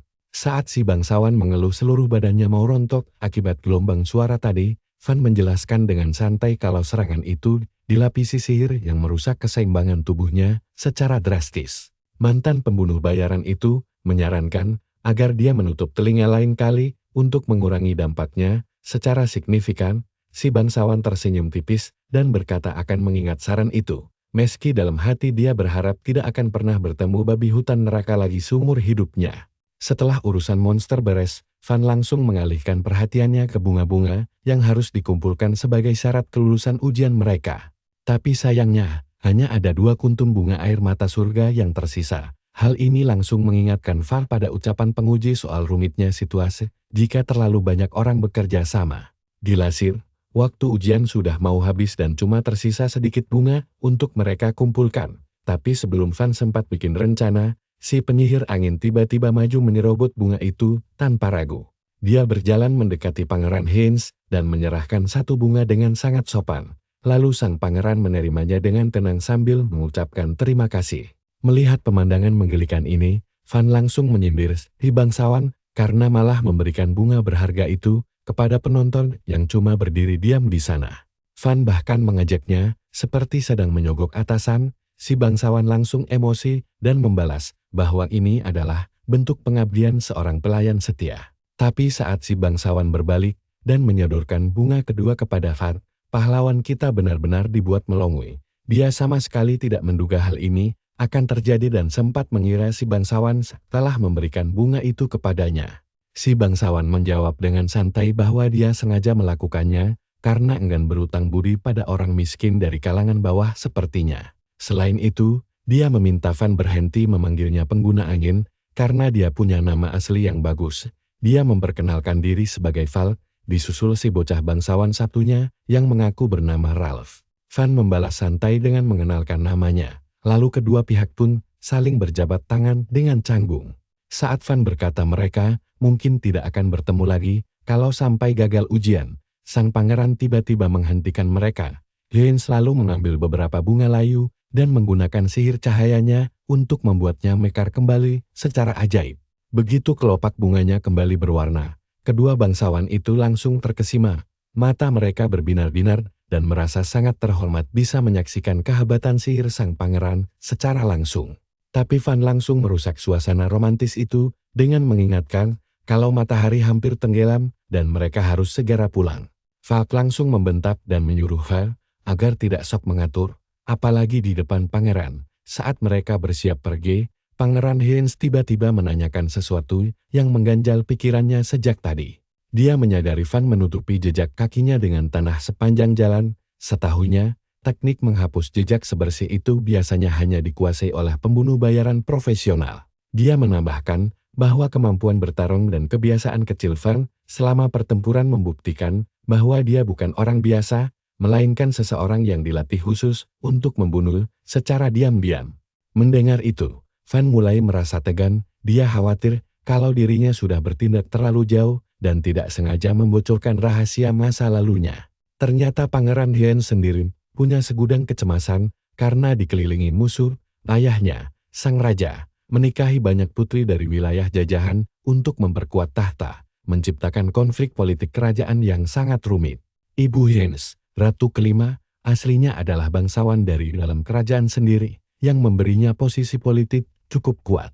Akibatnya, para ratu lain dan saudara-saudara tirinya menganggap Heinz sebagai ancaman besar, takut jika raja akan menunjuknya sebagai pewaris tahta selanjutnya. Di bawah tekanan berat itu, Heinz selalu waspada karena pembunuh bisa menyerangnya kapan saja, dan melihat semua kejanggalan tadi, dia mulai curiga kalau Van adalah agen rahasia yang dikirim untuk menghabisinya. Jika kecurigaan itu benar, Heinz tidak boleh membiarkannya begitu saja dan berniat untuk membereskan Van saat ini juga di tempat ini. Sementara itu, keringat dingin mulai bercucuran di wajah Van karena sadar kalau kebiasaan lama memang sulit hilang. Masa lalunya sebagai pembunuh sebelum beregresi tetap tidak bisa dia hapus begitu saja. Masalahnya, dia tidak mungkin mengakuinya karena tidak akan ada yang percaya soal regresi. Jadi, jalan satu-satunya adalah membuat kebohongan yang sangat meyakinkan agar bisa lolos dari kecurigaan pangeran. Van mencoba bersikap tenang dan menjawab santai bahwa dia tidak tahu kalau teknik seperti itu dianggap sebagai etiket pembunuh. Tapi Heinz langsung tahu itu cuma alasan konyol dan tidak mempercayainya sedikit pun. Namun, Van langsung menantangnya untuk percaya apa saja karena yang dia katakan adalah kebenaran murni. Suasana mendadak berubah menjadi sangat dingin dan mencekam. Van perlahan melangkah mendekati sang pangeran. Valk langsung menghadang jalan, tapi sekejap kemudian Van lenyap dan mendadak muncul tepat di depan pangeran sambil merangkul pundaknya. Dia bilang dia cuma bercanda dan meminta pangeran tidak memasang wajah seseram itu. Van berdalih kalau dia memang tidak terbiasa bicara sopan karena dia cuma bocah desa miskin yang tidak pernah diajari tata krama kerajaan seperti mereka. Dia membungkuk sedikit demi menjaga ketenangannya tanpa membocorkan emosi aslinya. Tapi Heinz tidak suka bertele-tele dan menyuruh Van untuk berhenti mengalihkan pembicaraan krusial ini. Pangeran kembali mengungkit langkah kaki Van yang secepat teleportasi tadi, lalu langsung menanyakan apakah dia benar-benar seorang pembunuh bayaran. Kali ini Van memberikan alasan yang lebih masuk akal, mengaku bahwa dia mempelajari gerakan itu dari Helen Steinherz, orang yang merekomendasikannya ke akademi.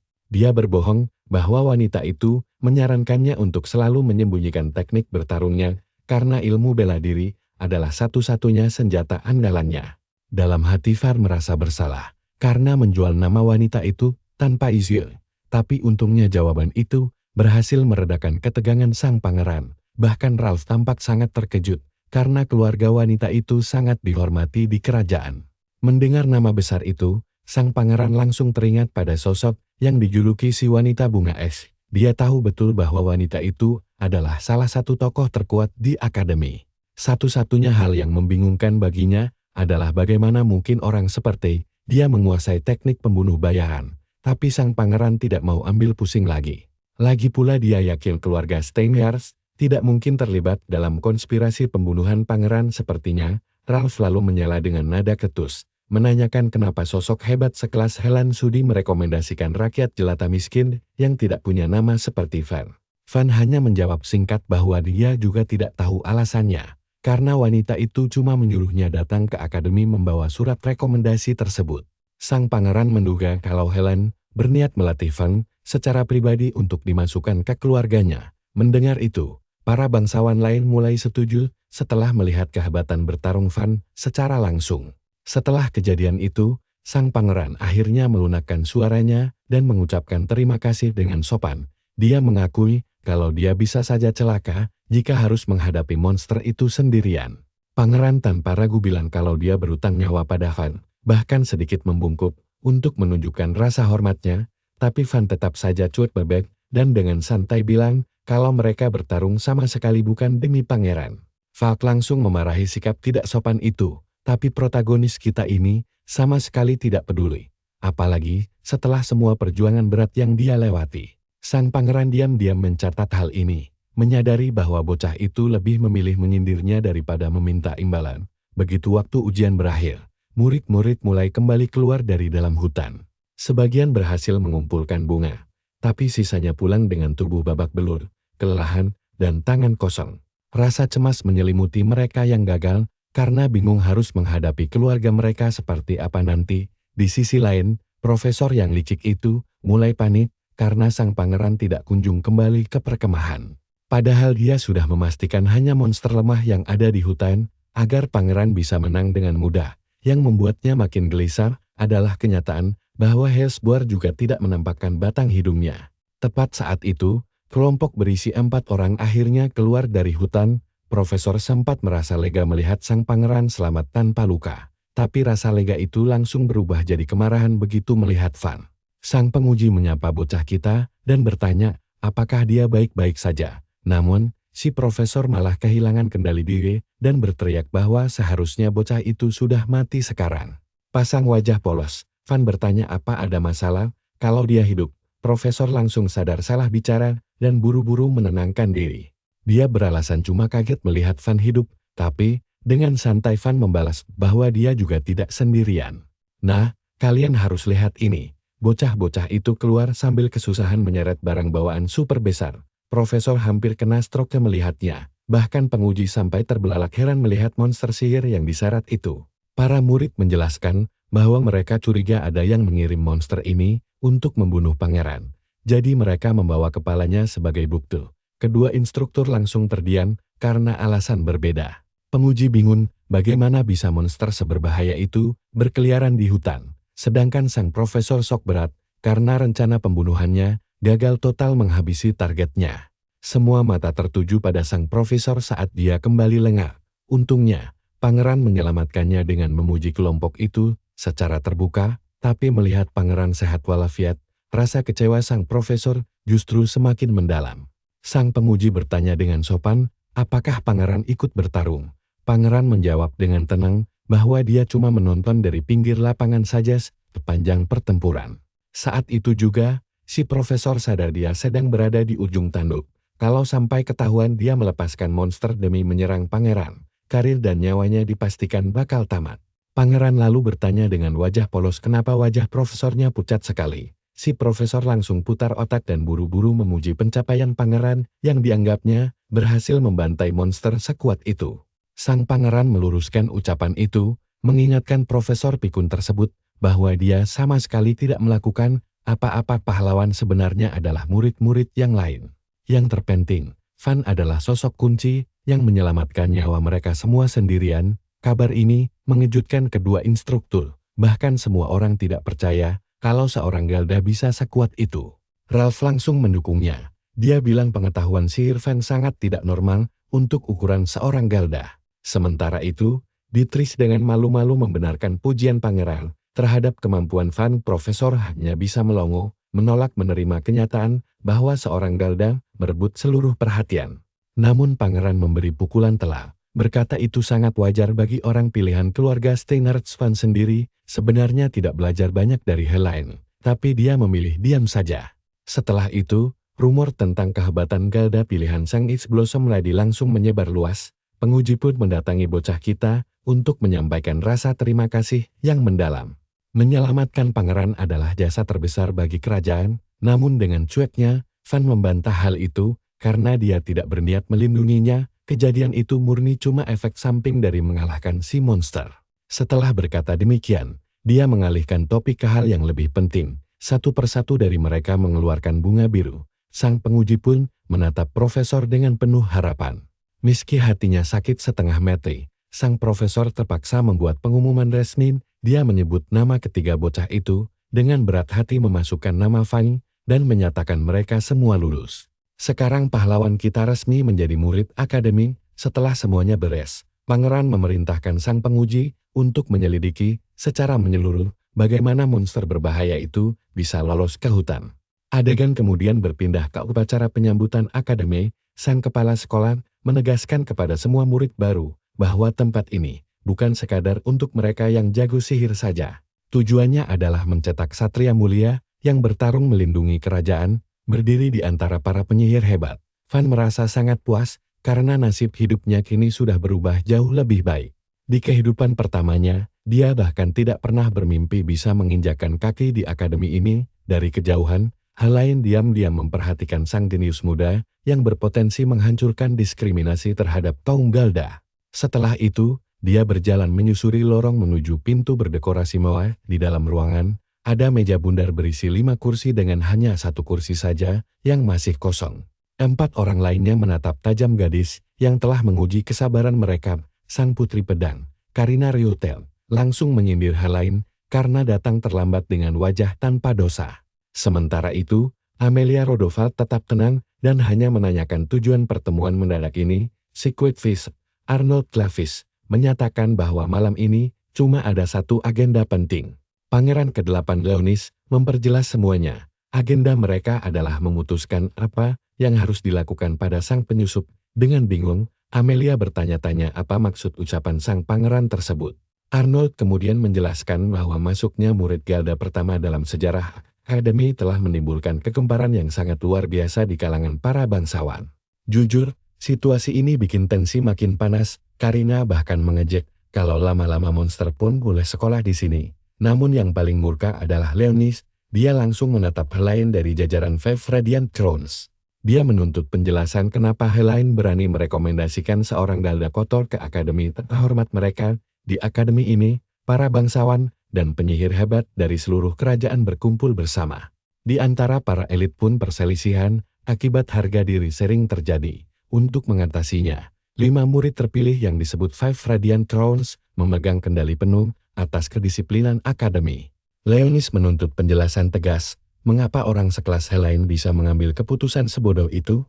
Tanpa ragu, Helain menjawab bahwa dia melihat sendiri kehebatan Fan dan mengakui bakatnya, tapi sang putri pedang merasa kata kuat sangat tidak cocok disandingkan dengan ras Galda. Dia tidak sudi percaya kalau ras terbuang bisa berguna dalam pertempuran nyata. Bahkan Amelia yang biasanya tenang pun setuju kalau hal tersebut sangat tidak masuk akal. Ras tanpa sihir dinilai tidak akan bisa bertahan dalam pertarungan. Leonis menyindir bahwa Helain tampaknya tidak punya logika dasar. Helain pun mulai kesal saat pangeran membahas masalah logika. Baginya, logika umum hanyalah alasan orang malas berpikir untuk memaksakan keyakinan konyol mereka. Leonis mulai naik darah karena tidak tahan otoritasnya direndahkan oleh seorang wanita. Di tengah ketegangan, Arnold menawarkan solusi cerdas. Mereka tinggal menguji apakah Van benar-benar sehebat yang diklaim Helain. Leonis pun langsung merasa tertarik dengan usulan tersebut. Si cowok sombong ini malah mengusulkan hukuman untuk mempermalukan Helen. Kalau si Van sampai gagal ujian, Helen sendiri tidak tahu apa rencananya, tapi dia tetap memberi peringatan sopan agar jangan meremehkan pilihannya. Ucapan itu jelas membuat Corina kesal, sampai dia menawarkan diri untuk menguji kemampuan Van secara langsung. Leonis pun langsung memberi izin penuh untuk menghabisi si orang asing ini. Saat lewat, Corina malah mengejek Helen dengan nada menyebalkan. Corina menegaskan bahwa satu-satunya hal yang dia inginkan adalah menghancurkan mainan kesayangan Helen beserta seluruh kesombongan yang dimilikinya itu. Seminggu berlalu sejak kelas dimulai dan Van tampak berjalan sendirian di lorong sekolah. Coba tebak selain tatapan sinis sesekali, semuanya ternyata berjalan sangat lancar baginya. Dia ingat bagaimana di kelas sebelumnya, sang instruktur sengaja menanyakan teori sihir tingkat tinggi untuk mempermalukannya. Semua murid langsung bungkam karena topik itu jelas berada jauh di luar kapasitas mereka. Instruktur malas itu langsung mengabaikannya, mengklaim bahwa sangat bodoh mengharapkan seorang Galder bisa menjawab pertanyaan sesulit itu. Dia bahkan mengejek bahwa kaum Van sama sekali tidak dikenal suka membaca buku. Tapi, Van langsung membungkamnya dan mengambil alih seluruh sesi kuliah si profesor tua keriput itu, kena mental, kan? Sejak kejadian epik itu, tidak ada lagi orang yang berani macam-macam dengannya di kelas. Tiba-tiba saja, lamunannya buyar, setelah punggungnya ditepuk keras oleh Ralph yang mengajaknya makan siang bersama Van pun langsung berterima kasih atas dukungan tak terduga temannya itu. Ralph tampak kebingungan dan tidak mengerti apa maksud ucapan Van tersebut. Mereka berdua lalu berjalan santai menuju kantin. Sebelum tiba-tiba seorang gadis berambut ungu memanggil nama mereka. Si gadis ini kelihatan sangat tersinggung, seolah-olah Van melakukan kejahatan besar hanya karena berjalan melewatinya tanpa menyapa. Mereka pun meminta maaf, namun mata Van langsung terbelalak saat pedang tajam tiba-tiba diarahkan ke lehernya. Van langsung bertanya dengan nada dingin, apa maunya si cewek gila ini? Gadis itu membalas dengan seringai sombong, mengklaim bahwa sudah seharusnya seorang Golda bersujud dengan dahi menyentuh lantai di hadapannya. Van membalas dengan sangat tenang bahwa mereka berdua adalah murid dari akademi yang sama. Dia sama sekali tidak berniat untuk bersujud. Mendengar itu, si gadis dengan dingin mempertanyakan apakah Van sadar akan status aslinya. Tiba-tiba saja, Ralph melangkah maju untuk membela temannya dan memperingatkan bahwa tindakan gadis itu sudah kelewatan, tapi si gadis bersikeras kalau mendisiplinkan murid rendahan seperti mereka memang sangat diperlukan. Van mengangguk pelan, setuju kalau senior memang harus dihormati, namun dia sangat tidak suka ketika ada orang asing tidak waras yang mencoba memaksakan rasa hormat itu dengan todongan pedang. Dia langsung mencengkeram erat pedang tersebut, membuatnya tidak bisa digerakkan sama sekali dengan satu puntiran tajam. Van membuat si gadis panik setengah mati. Begitu gadis itu mengerahkan tenaganya, satu tebasan presisi dari Van langsung mematahkan pedang itu menjadi dua. Begitu menyadari teknik pemotong yang digunakan Van, gadis sombong itu langsung keringat dingin. Menyerangnya dengan pedang paduan seng murah benar-benar sebuah kesalahan amatir yang sangat fatal. Pedang seng memang cukup populer di kalangan pemula karena mudah mengalirkan sihir, tapi logam itu terlalu rapuh untuk pertempuran sungguhan. Gadis itu mengeluh kesal karena dilarang membawa pedang sungguhan di area kampus. Hak istimewa itu hanya dimiliki oleh 5 mahkota bercahaya. Mendengar gelar itu untuk pertama kalinya, Van pun mulai penasaran. Tepat pada waktunya, sang putri pedang muncul dan langsung menuduh Van telah tidak sopan kepada senior, sekaligus merusak properti pribadi. Si gadis berambut ungu langsung menunduk hormat dan memanggilnya Nona Karina. Nama itu langsung memicu ingatan yang sangat tajam di kepala Van. Di kehidupan sebelumnya, tidak ada satu orang pun yang tidak mengenal reputasi mengerikan Karina si pedang darah. Otaknya langsung ngelak. Heran kenapa sang maut malah berdiri santai di dalam akademi ini. Van ingat bahwa saat dia masih menjadi pembunuh, sebelum beregresi, kerajaan mereka sempat dilanda banyak pemberontakan. Salah satunya adalah faksi pembersihan kejam yang dikenal sebagai cincin pemusnah putih, dan nama yang paling dia ingat dari kelompok itu adalah Nona Karina. Dia mengingat wanita itu sebagai pedang darah, sosok mengerikan yang telah membantai pahlawan tanpa ampun. Demi memusnahkan kelompok tersebut, pihak kerajaan bahkan harus membayar dengan pengorbanan yang sangat besar. Semua kekacauan itu akhirnya memicu konflik mengerikan lainnya, yaitu perang perebutan tahta. Van sendiri hanya pernah melihat Karina sekali di medan perang, tapi satu pertemuan itu sudah cukup untuk mengukir wajahnya selamanya dalam ingatan. Karena itulah, dia tidak habis pikir kenapa salah satu musuh terbesar kerajaan di masa depan malah berada di sini, di dalam akademi paling bergengsi ini. Saat Van sibuk melamun, Karina menyadari tatapan itu dan langsung menambahkannya ke daftar pelanggaran. Dia menyebut tindakan itu sangat tidak sopan, terutama karena berani menatap tajam seorang senior di depan umum. Van langsung meminta maaf, tapi dia malah lanjut memprovokasi dengan santai bilang kalau dia tidak melihat Karina sebagai atasannya. Si bocah bangsawan pun mencoba menghentikan Van dan terus memperingatkannya tentang siapa sebenarnya gadis itu. Dia menjelaskan bahwa Karina adalah salah satu dari 5 radian. Saat Van bersikap tidak tahu apa-apa, Ralph menimpali dan menjelaskan kalau 5 radian itu adalah para elit teratas akademi yang kekuatannya berada di level yang sangat berbeda. Ralph memperkenalkan Karina sebagai anak ajaib yang sudah masuk akademi sejak umur 13 tahun. Mendengar hal ini, Van mulai menghubungkan semuanya dan menyadari kalau Karina pasti berasal dari keluarga bangsawan tinggi. Fakta bahwa dia tidak tahu soal ini di kehidupan sebelumnya berarti latar belakang Karina sengaja ditutupi setelah dia menjadi pemberontak. Dia tidak pernah menyangka bakal bertemu dengannya di sini pada tahap kehidupan ini, dan jujur saja, pikiran gelap langsung mulai merayapi kepalanya. Van mulai berpikir apakah ini kesempatan emas untuk melenyapkannya sebelum semuanya menjadi tidak terkendali. Jika dia menghabisinya sekarang, dia bisa langsung mencabut akar dari pemberontakan besar di masa depan. Dan kalau pemberontakan itu tidak pernah terjadi, perang perebutan tahta juga tidak akan ada, yang berarti Jens mungkin tidak akan pernah naik tahta. Saat Van sibuk berpikir, Karina kembali menyadari lamunannya itu. Karina memperingatkan bahwa dia secara resmi diizinkan membawa pedang asli, lalu memasang kuda-kuda bertarung yang begitu mematikan. Saking sempurnanya gerakan itu, dia bahkan bisa menebas kepala seseorang dalam sekejap tanpa memperlihatkan ayunan pedangnya sedikit pun. Ralph panik dan menyuruh Van segera meminta maaf sebelum kehilangan nyawanya. Tapi dengan tenang Van menjawab bahwa dia ingin memastikan sesuatu dulu, lalu menyuruh temannya mundur. Van ikut memasang posisi bertarung, memancingnya untuk menyerang. Sang putri pedang seribu yang sudah sangat kesal akhirnya langsung maju menyerang dengan niat membunuh yang kuat. Serangan Karina melesat sangat cepat sampai mata biasa tidak bisa mengikutinya. Namun Van berhasil menghindar dengan mulus dan hanya mendapat luka goresan kecil saja. Karina segera menyatakan bahwa dia menghentikan hukuman untuk saat ini dan berjanji akan melanjutkannya nanti. Dia pun langsung pergi meninggalkan tempat itu bersama si gadis berambut ungu. Begitu sampai di tempat sepi yang jauh dari pengawasan orang lain, si gadis berambut ungu langsung bertanya kenapa Karina melepaskan anak itu begitu saja. Sang putri pedang seribu sempat terdiam menahan sakit. Lalu berlutut lemas di tanah dan menjawab bahwa dialah yang sebenarnya tidak bisa berkutik.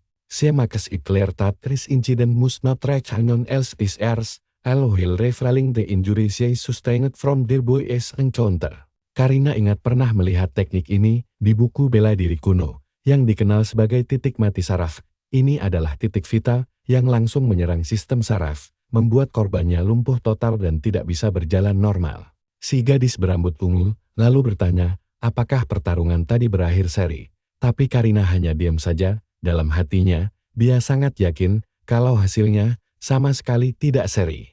Kejadian aslinya adalah, saat bertarung tadi, Karina sebenarnya mengincar leher Van, namun Van justru berhasil menyelinap mendekat dan mengincar titik kelemahannya dengan sangat kejam. Karina terpaksa mundur untuk menghindar, namun hal itu malah membuat serangannya meleset total. Van kemudian langsung merangsak maju dan menusuk titik vitalnya dengan sangat akurat. Karina gemetar ketakutan karena gerakan itu persis seperti teknik rahasia yang diajaran di sekte pedang legendaris, membuat dia bertanya-tanya dari mana Van mempelajarinya. Sementara itu, si NPC berambut ungu ini terus menghibur diri dengan mengoceh kalau Karina lah pemenang aslinya, hanya karena dia yang berdiri paling akhir di sana.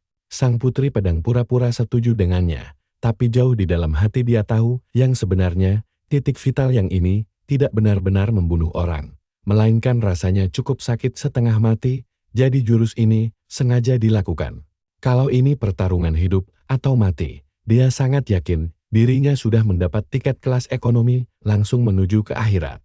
Menepis pikiran itu, dia bangkit berdiri dan berkata bahwa dirinya sempat lengah, namun lain kali dia pasti akan membawa pedang sungguhan untuk menghancurkan Garuda itu sekali untuk selamanya. Kembali ke pahlawan kita, Ralph bertanya, apa sebenarnya yang ingin dia pastikan waktu itu? Van mengabaikannya, tapi Ralph terus mendesak dan menuntut penjelasan darinya. Namun, pahlawan kita malah melamun, menyadari bahwa di balik sikap bermusuhannya, sang putri pedang menahan diri cukup banyak dan bahkan tidak memakai sihir khususnya. Meski dia menyebutnya sebagai hukuman, dia tidak benar-benar mencoba melakukan sesuatu yang fatal. Van lalu bergumam keras bahwa Karina adalah gadis yang cukup baik, membuat Ralph sangat terkejut. Namun, pahlawan kita sekarang benar-benar yakin bahwa dia bukanlah blood untuk saat ini dan bertekad untuk membantu mengubah takdirnya. Ralph langsung mengabaikan topik itu, mengira kepala temannya ini mungkin terbentur cukup keras. Saat Van kembali ke kelas, semua orang seketika terdiam dan menghindari tatapannya. Dia lalu duduk di kursinya, dan semua teman sekelasnya langsung bergosip tentang insiden di lorong tadi. Van hanya bisa tersenyum canggung. tetapi kedua anak buahnya datang dan meyakinkan bahwa opini sampah akan selalu berbau busuk. Ralph menawarkan diri menemaninya, meminta maaf kepada sang putri pedang, sementara Falk berjanji akan meminta ayahnya untuk membereskan masalah ini. Van menyuruh dua orang baik hati itu untuk berhenti mencampuri urusan orang lain. Dia menggoda bahwa mereka sudah berubah drastis dari awal bertemu, tapi tetap menghargai bantuan mereka. Namun, dia berniat menyelesaikan masalah ini dengan tangannya sendiri. Hal itu membuat kedua temannya shock dan bertanya apa maksudnya. Pahlawan kita membatin bahwa demi mencegah kelahiran Blood Bloody, dia harus menghadapinya sekarang juga di tempat ini. Van malah melucu garing. Katanya 5 Radiance itu biasa saja dan cuma bertugas menjaga disiplin sekolah. Falk dan Ralph ternganga dengan ucapannya. Nah, di saat situasi makin tegang, semua mata mendadak tertuju pada Helene yang tiba-tiba masuk kelas dan memanggil namanya dengan lantang. Sambil bersandar di kursinya, dia bertanya ada apa dengannya. Gadis itu meminta dengan sopan agar dia ikut sebentar, berjanji tidak akan lama karena dia ada kelas lain sebentar lagi. Dia menatapnya diam-diam sejenak, tetapi ini bukanlah ajakan yang bisa dia tolak begitu saja. Setelah mereka pergi bersama, sisi kelas langsung dibuat terpaku kebingungan. Belum pernah ada orang yang berbicara sesantai itu pada sang Nona Ice Blossom. Adegan lalu berganti ke meja ten di tengah taman bunga, tempat sempurna untuk mengobrol berdua. Helen tersenyum lembut saat menyampaikan kabar bahwa 5 Radiance sepakat mengirim Karina untuk menguji kemampuannya. Dia menjawab dengan sarkas bahwa peringatan gadis itu datangnya agak sedikit terlambat. Sang gadis tetap terlihat ceria, mengaku tidak menyangka Karina akan menantangnya secepat ini. Karina ditakdirkan memimpin keluarga ahli pedang terkenal Lothair, jadi kemampuan luar biasanya tidak membuat Van heran. Namun, dia merasa gadis itu bukan sekadar pewaris berbakat biasa. Ada sesuatu yang cukup janggal darinya. Helene memiringkan kepala dan bertanya apa maksudnya. Karena bingung menjelaskannya, dia hanya bilang gadis itu seperti orang yang membuang segalanya demi berlatih pedang. Mata Helene sedikit menyipit mendengar pengamatan itu, lalu memuji wawasan tajamnya. Secara pelan, dia mengungkapkan bahwa Karina bukan sekadar anak bangsawan biasa dari keluarga Lothair. Sebenarnya, dia lahir dari hubungan gelap dengan seorang pelayan dan tidak pernah diakui. Secara resmi pandangan itu berubah total saat dia menginjak usia 10 tahun. Dalam latih tanding santai, dia benar-benar melibas kakaknya yang berusia 17 tahun. Saat itu semua orang mengira sang kakak yang akan mewarisi nama keluarga. Tapi bakat luar biasa Karina memaksa mereka berpikir ulang.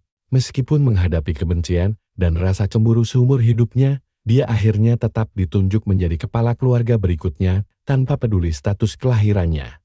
Mendengar hal itu, Van heran bagaimana Helen bisa tahu sedetail itu, padahal orang luar. Helen tertawa kecil dan berkata bahwa kalangan bangsawan memang hidup dari gosip. Mengabaikan hal itu, dia teringat pertama kali melihat Karina di sebuah pesta formal sebelum upacara masuk akademi. Gadis itu berdiri sendirian di sudut yang sepi. Bahkan tidak ada satupun orang yang mau menyapanya. Dia hanya terdiam, memperhatikan dengan tenang saat ayahnya mengabaikan kehadirannya dan mengobrol dengan orang lain seolah dirinya tidak ada. Kurangnya kasih sayang dan ketidakpedulian itu terlihat sangat jelas di matanya yang kosong tanpa jiwa. Melihat kepeduliannya pada gadis itu, Van bertanya kenapa dia tidak mendekati Karina kala itu. Helen menjelaskan tidak semudah itu bagi pewaris keluarga lain untuk ikut campur. Itu dinilai sebagai campur tangan Steinhardt dalam urusan luthier. Van mendesah, merasa sangat lelah dengan adat bangsawan yang berbelit-belit. Helen melanjutkan bahwa Karina mungkin tidak mengingat malam itu. Dengan kondisi politik keluarganya saat ini, dia khawatir gadis itu pada akhirnya akan memilih jalan yang salah. Ekspresi Van berubah serius saat bertanya apa yang akan dia lakukan jika itu terjadi. Helen menjawab tanpa ragu bahwa dia akan memakai seluruh kekuatannya demi menghentikannya. Pada saat itu, semua teka-teki mulai terjawab dengan jelas. Dia selalu percaya bahwa Helene punya potensi besar untuk menjadi pahlawan legendaris yang namanya tertulis indah di buku sejarah. Namun, dia tidak pernah mendengar namanya di kehidupan sebelumnya. Hidupnya mungkin berakhir tragis saat mencoba menyelamatkan Karina yang telah kehilangan dirinya sendiri.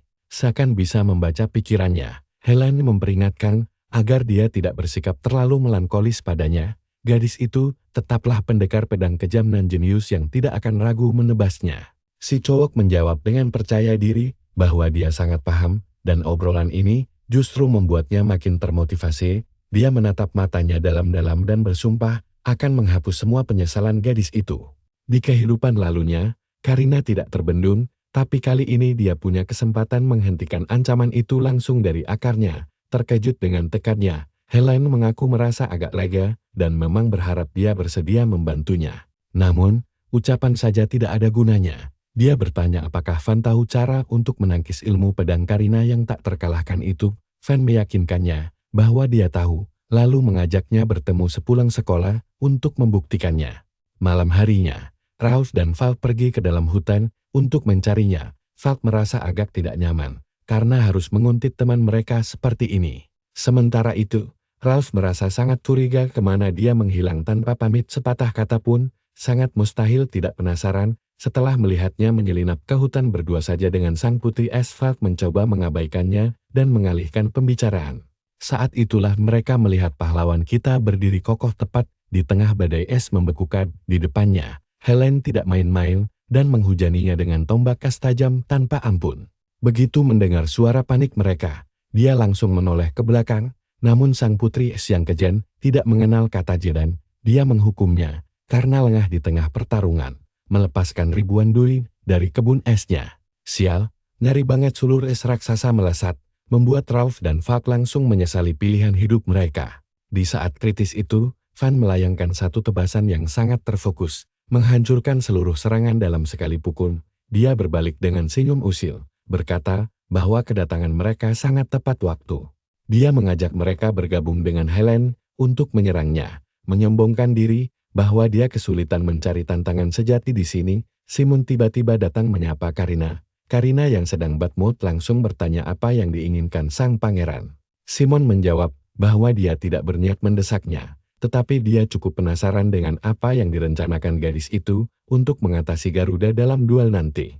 Karina membungkuk sedikit dan memberitahu Simon bahwa itu akan segera terjadi, karena barang yang dia minta dari keluarganya akhirnya sudah tiba. Mendengar itu, mata Simon langsung berbinar licik saat melihat Anastasia masuk sambil kepayahan menggendong peti mati yang super berat. Anastasia bertanya pada Karina di mana benda itu harus ditaruh. Dengan tenang, Karina menyuruhnya membawa peti itu ke kamarnya dan menyuruhnya berhati-hati. Simon hampir tidak percaya dengan apa yang ada di depannya. Sesuatu yang begitu kuno, kuat, dan memancarkan aura magis luar biasa kini berdiri tepat di hadapannya. Karina lalu bertanya pada Simon, apakah ini semua sudah cukup untuk misi mereka, atau malah terlalu berlebihan cuma untuk menghabisi si Garuda itu. Tapi Simon maunya pertarungan ini jadi tontonan besar, bukan sesuatu yang selesai begitu saja dengan sunyi. Dia bilang pada Karina bahwa gadis itu bagaikan pedang tajam berwujud manusia, sosok yang kekuatan dan kehebatannya sangat layak mendapatkan panggung megah. Tidak ada momen yang lebih pas dibanding sekarang untuk memamerkan keahliannya pada semua orang. Sementara itu, sebuah pengumuman mendadak muncul di papan pengumuman sekolah, membuat seluruh akademi langsung geger membicarakannya. Isi pengumumannya menyatakan bahwa Karina, sang pemilik salah satu dari 5 mahkota agung, resmi menantang murid baru bernama Van berduel, karena telah mengacaukan ketertiban umum. Berita itu langsung menyebar cepat bagai angin, membuat para murid berkumpul di depan papan sambil berbisik-bisik. Mereka semua tahu betul ini bukanlah duel biasa. Banyak yang berbisik kalau duel ini sebenarnya adalah jebakan maut yang sengaja disiapkan. Pertarungannya sendiri bakal digelar di lapangan latihan utama Akademi Kerajaan yang biasa disebut Arena Lingkaran Kapur. Tempat ini bukan cuma sekadar lapangan latihan biasa, ini adalah panggung sakral untuk duel resmi antar murid, sekaligus tempat ujian khusus yang menguji batas kekuatan serta keberanian seseorang. Berkat reputasi itulah, arena ini punya pengaruh besar di akademi. Saat hari pertarungan yang dinanti akhirnya tiba, hawa di sekitar terasa sangat menegangkan. Para murid datang berbondong-bondong dari segala penjuru, memenuhi tribun dengan suara bising dan tatapan penasaran. Di tengah arena, Van tampak santai melakukan peregangan sambil menunggu lawannya tiba. Kalian bayangkan saja suasana makin tidak terkendali saat penonton berbondong-bondong datang demi menyaksikan duel legendaris ini. Sementara Ralph merasa atmosfer di sekitar mereka sudah mulai terasa sangat mengerikan. Falk membalas bahwa dia paham kenapa banyak orang berkumpul hari ini. Mereka semua tahu ini tidak akan menjadi duel yang adil. Melihat Ralph yang tampak bingung, Helen pun mencoba menjelaskannya dengan tenang. Gadis itu berkata ini bukan duel, ini hukuman mati. Pertarungan salah satu dari 5 ksatria melawan Agartha pasti berakhir menjadi pembantaian sepihak yang sangat kejam. Itulah tontonan yang dinanti-nanti penonton dan alasan utama mereka datang kemari. Namun, Ralph menimpali bahwa mungkin itu hanyalah cara pandang orang biasa saja. Falk kemudian melanjutkan mereka sendiri sudah tahu seberapa mengerikan kekuatan Falk. Dia bukanlah orang yang bisa diukur dengan logika biasa. Helen lalu melirik ke arah sang pangeran yang sedang mengawasi dari atas. Lalu bergumam kalau beliau pun sepertinya berpikiran sama. Benar saja, Pangeran Hins tampak hadir di barisan penonton dan mengamati jalannya acara dengan tenang. Simon menyadari kehadiran sang pangeran dari kejauhan dan bertanya-tanya sendiri kenapa beliau sudi menonton duel ini, meski dia tidak kunjung menemukan jawabannya. Sesaat kemudian, pintu gerbang arena perlahan terbuka dan Karina masuk sambil menggotong peti mati berat itu dengan kedua tangannya. Begitu Ralph melihatnya, wajahnya langsung cemas seketika, sementara Helen menjelaskan bahwa Karina benar-benar membawa senjata pemusnah massal untuk pertarungan ini. Van sendiri tidak bisa menyembunyikan keterkejutannya melihat peti mati itu diletakkan tepat di hadapannya. Dia melontarkan candaan garing bahwa mungkin peti itu disiapkan khusus untuknya. Walau menurutnya itu agak terlalu percaya diri, Karina langsung menyuruhnya diam dan berkata bahwa peti mati inilah yang akan mengantarkan Van ke liang kubur. Sambil berkata begitu, dia membuka peti itu dan menunjukkan barisan pedang legendaris yang dilengkapi ukiran sihir kuno di dalamnya. Senjata mengerikan ini dikenal sebagai Sword Coffin. Itu adalah gudang senjata portabel milik keluarga Suciluti yang diwariskan turun-temurun. Falk terperangah heran dan bingung kenapa para master pedang kuno sampai repot-repot menciptakan mahakarya gila seperti itu. Karina kemudian mencabut sebilah pedang tajam dan mengarahkannya langsung ke dada Van, bersumpah akan membuat pemuda itu menyesal karena berani menginjakkan kaki di akademi mereka. Van tidak lagi terlihat santai atau kebingungan sekarang. Dengan tatapan dingin, dia membalas bahwa justru Karina yang akan menyesal saat dia menghancurkan peti pedang kesayangannya di depan ribuan pasang mata. Nah, perhatikan baik-baik bagian ini, tepat saat mereka berdua mulai bergerak maju untuk saling menyerang. Karina dibuat benar-benar terkejut, setengah mati oleh kecepatan bertarung luar biasa yang tiba-tiba ditunjukkan Van di hadapannya. Baru saja dia berdiri sangat jauh, sekejap kemudian dia sudah ada di depan matanya. Karina cepat-cepat menangkis serangan baut itu, dan Van memuji kalau refleks gadis itu lumayan bagus juga. Sebenarnya, gadis itu sangat kebingungan. Begitu pula para penonton. Tidak ada yang paham bagaimana seorang Garuda bisa bergerak secepat kilat. Banyak yang menduga dia pasti memakai sihir teleportasi instan untuk mengecoh lawannya. Penjelasan itu cepat menyebar di antara murid, karena tidak ada teori lain yang masuk akal bagi mereka. Padahal hal itu mustahil. Karena seseorang berstatus rendah seperti, ia harusnya tidak bisa sihir sama sekali. Falk yang mengamati dari dekat mengakui satu hal, sesering apapun dia melihat gerakan Van, itu tetap kelihatan seperti sihir murni di matanya. Helen langsung meluruskan penjelasan itu, dan menjelaskan bahwa itu bukan sihir sama sekali, melainkan teknik Phantom Step.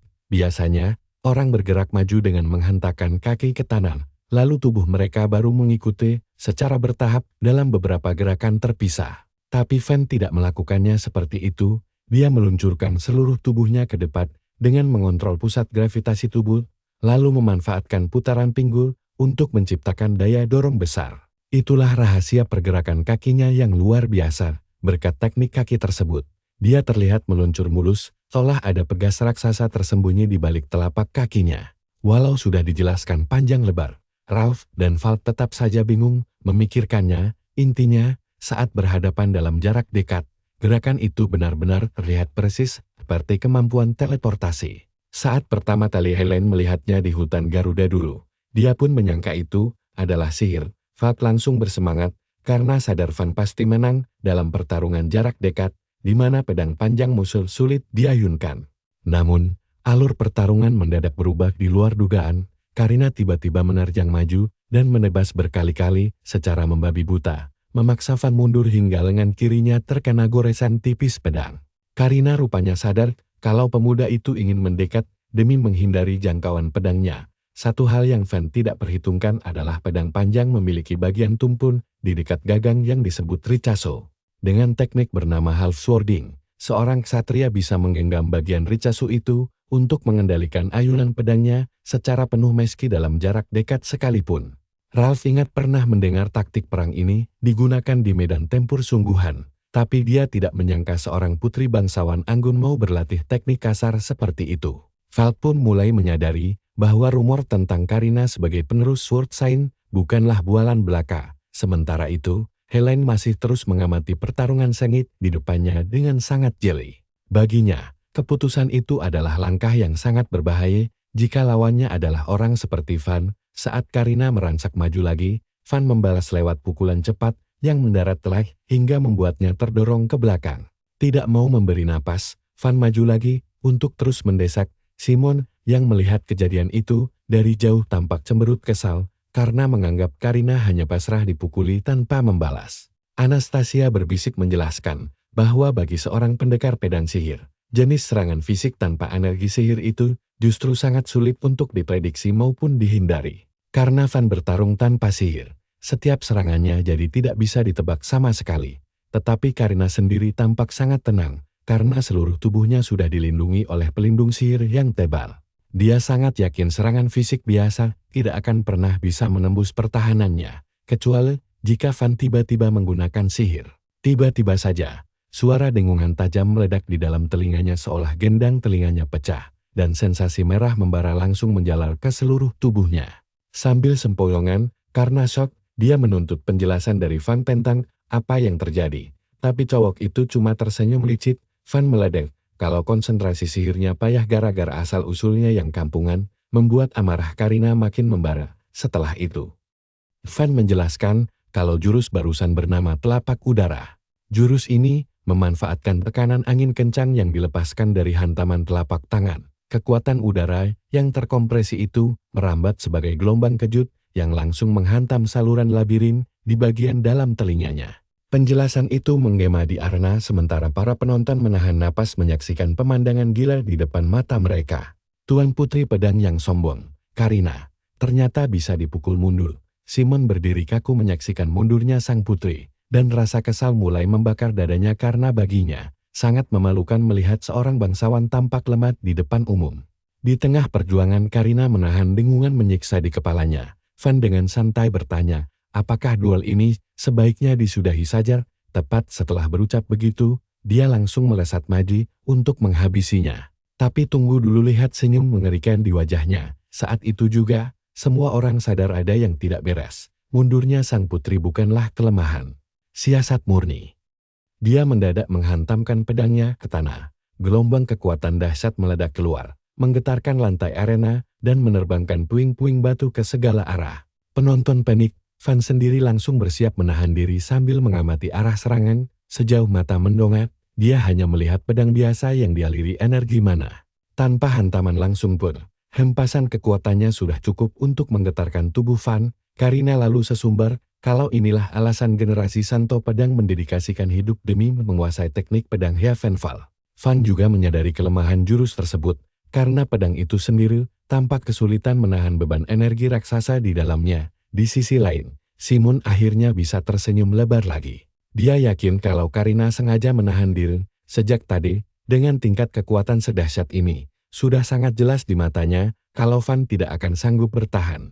Sudah tamat. Bagi Simon, hasil duel ini sudah mutlak. Jika Van gagal menahan tebasan berikutnya, hanya tulang belulangnya yang tersisa. Tapi anehnya, Van tidak takut sama sekali. Dia malah dengan santai menasihati Karina agar lebih menyayangi senjatanya. Karina membalas kalau biasanya dia begitu. Tapi kali ini dia akan mengakhiri duel konyol ini dengan ayunan pedang berikutnya. Saat itu juga, dia mengalirkan lebih banyak energi ke bilah pedangnya. Para penonton cemas karena sadar sang putri benar-benar ingin membunuhnya. Sementara Ralph dan Falk berbisik tegang memperhatikan situasi. Helene menyela pembicaraan mereka untuk menjelaskan situasinya. Dia bilang serangan Van memang berhasil masuk, tapi kekuatannya masih belum cukup untuk menumbangkan Karina dalam sekali pukul. Sementara itu, Karina punya jurus Heavenfall yang bisa melenyapkan Van dengan satu tebasan, artinya, dia sengaja membiarkan serangan Van mengenainya hanya demi membuat duel ini jadi tontonan yang menghibur. Helene menambahkan bahwa jika Karina melepaskan teknik Heavenfall tepat saat Van maju mendekat, bahkan jika pemuda itu berhasil menghindari tebasan langsungnya, sisa gelombang kejutnya tetap akan membunuhnya dari jarak dekat. Ralph dan Falk bungkam, bertanya-tanya apa rencana Van selanjutnya di arena. Karina kembali mengangkat pedangnya dan menyuruh Van menerima takdir yang sesuai dengan statusnya. Dia bahkan menawarkan untuk mengampuni nyawa Van jika dia menyerah. Van membalas dengan nada mengejek kalau sang putri tampak sangat terobsesi dengan urusan kasta dan status. Karina menjawab bahwa pola pikir seperti itu adalah hukum alam. Baginya, kekuatan mana menentukan harga diri sebuah garis keturunan, dan prinsip itulah yang mendasari berdirinya kerajaan ini. Van tiba-tiba tertawa mendengar penjelasan tersebut. Dia mengejek kalau itu adalah jawaban paling klise yang biasa diucapkan oleh seorang bangsawan. Lalu dia menyindir lagi, bertanya apakah bertingkar sok mulia benar-benar bisa membuat Karina menjadi bangsawan sejati. Karina tidak paham maksud ucapan itu, dan kata-kata itu sangat menyinggung perasaannya. Van terus mendesak dan membongkar rahasia kalau di dalam tubuh Karina mengalir darah bangsawan, sekaligus darah rakyat jelata. Menurutnya, itulah alasan mengapa gadis itu mati-matian membuktikan dirinya sebagai bangsawan sejati, agar diakui oleh ayahnya sendiri. Perkataan itu menghantam tepat pada kelemahannya yang paling tersembunyi.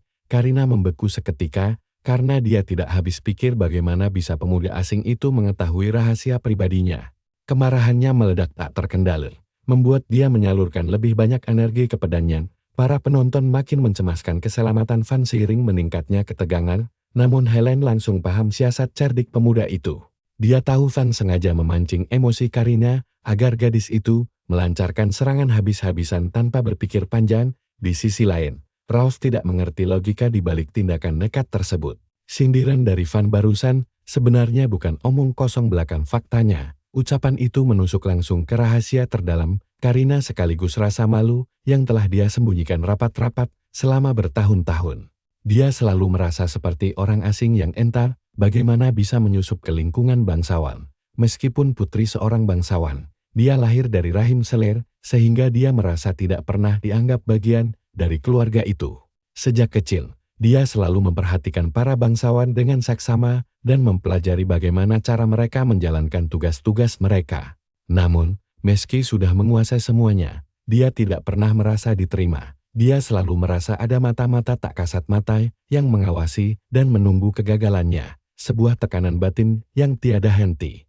Karena rasa senasib itulah, dia sempat bersimpati saat melihat Van berjalan dengan penuh percaya diri di akademi. Meski pemuda itu seorang Garuda, dia merasakan adanya sedikit ikatan emosional. Sayangnya, Van tidak menghargai kebaikan kecil itu dan malah berani menghinanya. Hal itulah yang meyakinkan Karina bahwa pemuda sombong ini memang pantas menerima kemurkaan terbesarnya secara penuh. Mati kamu. Karina mengayunkan pedangnya dengan teriakan penuh amarah, sementara Van justru langsung bergerak cepat memperpendek jarak mereka. Karina melepaskan tebasan Heavenfall sekuat tenaga. Saat debu mulai menipis, bersiaplah dibuat melongo, karena Van menahan serangan mematikan itu hanya dengan kedua tangan kosongnya, mencengkeram pedang raksasa itu erat-erat. Gila, penonton seolah tidak mempercayai mata mereka sendiri melihat teknik penangkap pedang yang merebut senjata lawan hanya bermodalkan tangan kosong. Bagi mereka, hal seperti itu mustahil terjadi, karena dalam pertempuran nyata, tidak ada orang yang sanggup menahan tebasan pedang dengan tangan saja. Namun, apa yang Van tunjukkan membantah semua teori itu. Pertama, dia menyamakan kecepatan tangannya dengan laju pedang yang jatuh seakurat mungkin. Kemudian, begitu terjadi kontak, dia mulai meredam momentum serangannya. Tepat sebelum ayunan pedang itu mendarat sepenuhnya, dia meredam seluruh daya hantamnya dengan menekuk lutut ke bawah, menyalurkan energi tersebut, hingga membuat lantai arena retak parah. Jurus rahasia ini bernama Steel Glaive, teknik tangkapan gaya Nom. Ini adalah metode yang sama saat dia menancapkan tombak es milik Helen ke tanah waktu di hutan dulu. Van tersenyum mengejek, lalu berujar bahwa Heavenfall memang jurus yang hebat, tapi dia tahu betul cara melumpuhkan kekuatannya. Karina berteriak histeris menganggap hal itu tidak mungkin terjadi. Saat pertahanannya goyah akibat kepanikan, Van tidak menyia-nyiakan peluang dan langsung menghajar tepat ke arah jantungnya. mementalkan tubuh sang putri hingga menabrak peti mati di belakangnya. Ketika dia tersungkur, dia berakhir dalam posisi berlutut di tengah arena. Benar-benar tidak percaya dengan kekalahan memalukan yang baru saja dialaminya. Seluruh penonton terdiam membisu menyaksikan sang putri pedang seribu bila dipaksa berlutut tak berdaya. Beberapa dari mereka bahkan mulai bertanya-tanya, apakah ini kekuatan sejati dari ras Garuda? Simon dan Anastasia menggertakkan gigi karena kesal, sedangkan Ralph dan Falk bersorak gembira, dalam hati berharap Van terus menghajarnya tanpa ampun. Namun, Van justru punya niat lain. Van nunggu santai banget, ngasih waktu buat Karina biar bisa napas abis shock tadi pas cewek itu akhirnya mulai tenang. Dia langsung nanya kenapa Van gak sekalian ngehabisin dia, sambil berdiri pelan-pelan dengan tubuh gemetar. Dia nanya apa cowok itu mau kasihan sama dia. Hal yang menurutnya sama sekali gak dia butuhkan. Tapi Van langsung nolak mentah-mentah ide itu. Dia ngejelasin kalau dia gak berniat ngasih belas kasihan, tapi di sisi lain, dia juga ugah nebuli seorang nona bangsawan yang bahkan belum bertarung pakai seluruh kekuatan aslinya. Dia cuma pengen satu hal sederhana, yaitu melihat sosok Karina yang asli. Tapi tantangan barusan jelas-jelas bikin harga diri cewek itu langsung berasa hancur lebur. Gak pakai lama, Karina langsung melepasin seluruh energi yang tersembunyi di dalam peti matinya. Dia merogoh ke dalam dan narik keluar salah satu senjata paling legendaris di Santero Negeri. Pedang tipis itu dikenal dengan nama Starring Sword. Itu adalah pedang pegas dari logam super tipis dan lentur yang bisa meliuk dengan cara yang gak masuk akal. Van langsung ingat kalau di kehidupan sebelumnya, senjata mengerikan kayak gini punya julukan pedang pembantaian, Blue Chain Prulet. Karina natap tajam, penuh amarah. Dia teriak kalau dia bakal nunjukin semua pengorbanan yang udah dia lakuin demi bisa berdiri di posisinya sekarang.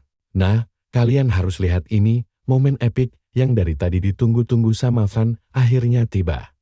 Karina tantang, kalau Van emang pengen banget lihat kekuatan penuhnya, dia bakal kabulin permintaan itu dengan senang hati. Karina memperingatkan, kalau Van gak kuat nahan serangan selanjutnya, jangan salahin siapa-siapa selain dirinya sendiri. Detik itu juga, badai energi dahsyat meledak dari dalam peti mati. Tornado bilah pedang yang mengerikan, langsung berputar hebat di sekelilingnya dengan kekuatan yang luar biasa. Ralph sama Falk langsung melongo shock melihat pemandangan di depan mereka. Mereka berdua mikir keras, apa ini cuma teknik pedang biasa? Tapi kenyataannya jauh lebih gila dari apa yang mereka bayangkan. Helen Pulse ngejelasin ke mereka, kalau teknik mengerikan itu adalah lingkaran sihir tingkat nasional bernama Requiem. Itu adalah jurus pamungkas yang cuma bisa dikuasai sama segelintir orang dari keluarga Luti. Sihir di dalamnya melipat gandakan kelenturan pedang dan melesatkan ujung bilahnya maju ke depan dengan kecepatan supersonik yang super cepat. Van cuma ngeliatin badai tornado mengerikan yang mulai terbentuk di depannya. Putaran badai itu kelihatan kayak tarian tombak melingkar yang berputar tanpa henti. Karina pun berteriak kencang menyebut nama serangannya sebagai Dance of Turtle Spears. Nggak ada yang bakal selamat. Ape, petir, atau daging sekalipun bakal hancur lebur begitu tarian bilah pedang maut ini dimulai. Dia juga ngasih tahu kalau jangkauan serangannya bakal melebar sampai menutupi seluruh arena pertarungan. Kalau emang Van ketakutan, dia boleh menyerah dan kabur sekarang. Karina bilang dia masih cukup baik hati buat ngasih jalan keluar itu. Tapi kalau cowok itu keras kepala dan tetap di dalam, nggak bakal ada yang tersisa dari tubuhnya, bahkan tulang belulangnya pun bakal lenyap tak bersisa. Van ngedengerin ocehan itu tanpa ada rasa takut sedikit pun. Dengan santai Van ngejawab, kalau Karina nggak usah repot-repot memperluas arahnya, karena dia sendiri yang bakal nyamperin. Van lalu memejamkan matanya sejenak, pas dia buka matanya lagi, ada sesuatu yang kelihatan berbeda. Putaran tornado itu emang luar biasa cepat, tapi nggak bener-bener gak kelihatan. Ada garis samar pergerakan yang berkilau di udara, bikin dia bisa melihat jalur pedangnya.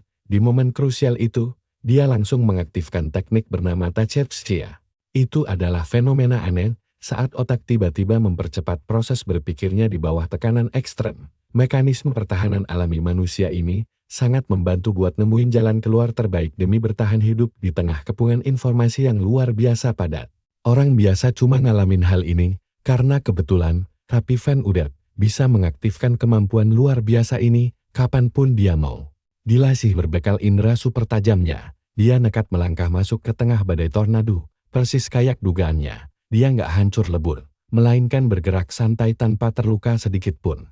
Simon kaget setengah mati, bahkan sang pangeran pun cuma bisa melongo bingung, karena Van udah paham betul rahasia di balik senjata itu. Pada pedang pegas, pusat gravitasinya selalu ada di ujung bila. Artinya, seluruh gerakan serangannya cuma bergantung pada satu titik fokus itu saja. Kalau dia berhasil memukul bagian ujungnya, dia bisa langsung menghancurkan teknik itu dan memenangkan duel. Karina natap Van gak percaya, dan langsung bilang kalau cowok itu benar-benar kayak monster. Dengan santai Van ngejawab, kalau ini bukan soal jadi monster atau bukan. Dia cuma latihan jauh lebih keras dibanding orang lain. Sama kayak Karina. Karina nggak paham sama sekali apa maksud ucapan Van barusan. Kemarahannya mulai meluap lagi pas Van melanjutkan kata-katanya. Dia bilang kalau pedang pegas itu sebenarnya memilih penggunanya sendiri. Siapapun yang belum benar-benar menguasainya malah bakal ngelukain tubuh mereka sendiri. Jadi, terlahir dari garis keturunan pendekar pedang hebat sekalipun nggak bakal pernah cukup buat bisa ngendalin senjata kayak begini. Van lalu nanya, berapa tahun waktu yang udah dia habiskan cuma buat nguasai satu bilah pedang itu? Karina langsung tertegun, karena dia nggak pernah mikirin pertanyaan itu sebelumnya. Pikirannya mendadak melayang jauh ke memori masa kecilnya dulu. Dia ingat momen ketika ayahnya dulu pernah ngajarin cara megang pedang. Mungkin bagi ayahnya itu cuma iseng belaka. Tapi buat Karina, itu adalah momen yang sangat berharga, karena akhirnya dia bisa ngerasain adanya ikatan batin di antara mereka. Di momen singkat itu, dia yakin bisa ngerasain kasih sayang ayahnya. Sayangnya, momen hangat seperti itu nggak pernah terulang lagi. Ayahnya makin sibuk sama urusan negara sampai nggak punya waktu lagi buat memedulikan anak dari seorang selir, ditambah lagi, dia juga punya keluarga sah yang harus dilindungi. Dia percaya kalau dia bisa jadi lebih kuat dari siapapun, suatu hari nanti ayahnya pasti bakal menganggap dia sebagai bagian dari keluarga. Sejak saat itu, dia berlatih dengan sangat keras, hari demi hari dia terus berlatih tanpa kenal lelah. Latihan gila itu berbuah manis. Dia perlahan jadi super kuat, sampai akhirnya sukses mengalahkan saudara tirinya sendiri di depan banyak orang. Setelah kemenangan itu, tatapan meremehkan di sekitarnya seketika hilang. Tapi sebagai gantinya, dia malah mulai hidup dalam ketakutan dan kebencian orang lain. Bahkan ayahnya sendiri mulai menatapnya dengan perasaan tidak nyaman. Rasa simpati kecil yang dulu pernah ditunjukin ayahnya kini lenyap total. Dia emang resmi diakui sebagai ahli waris yang sah dan anak kandungnya, meskipun dia terlahir dari rahim seorang gundik. Tapi kenyataan itu terasa terlalu berat buat ditanggung. Demi melindungi nama baik keluarganya, sang ayah akhirnya memilih buat berpaling. Di momen menyakitkan itulah, Karina sadar kalau satu-satunya yang dia punya cuma pedangnya sendiri. Sejak saat itu, dia nggak mau keberadaannya diremehkan lagi. Dia bersumpah bakal membuktikan kemampuannya dengan kekuatan mutlak, supaya nggak ada satupun orang yang berani membuangnya lagi. Cuma itu satu-satunya cara yang dia yakini bisa bikin dia diakui sama ayah dan keluarganya. Kembali ke arena, Karina langsung teriak marah. Nanya apa yang sebenarnya diketahui Van soal penderitaannya selama ini. Kemarahan yang meluap-luap bikin dia langsung maju menerjang Van lagi. Putaran bilah pedangnya berhasil ngasih beberapa goresan luka kecil di tubuh cowok itu. Tapi anehnya, gerakan Karina sekarang kelihatan agak lambat dan sedikit terbatas. Van menyadari adanya celah kecil dalam rentetan serangan tersebut. Bukannya mundur menghindar, dia malah melangkah maju buat memperpendek jarak pertarungan. Jelas aja keputusan nekat ini bikin Karina kebingungan setengah mati. Dia heran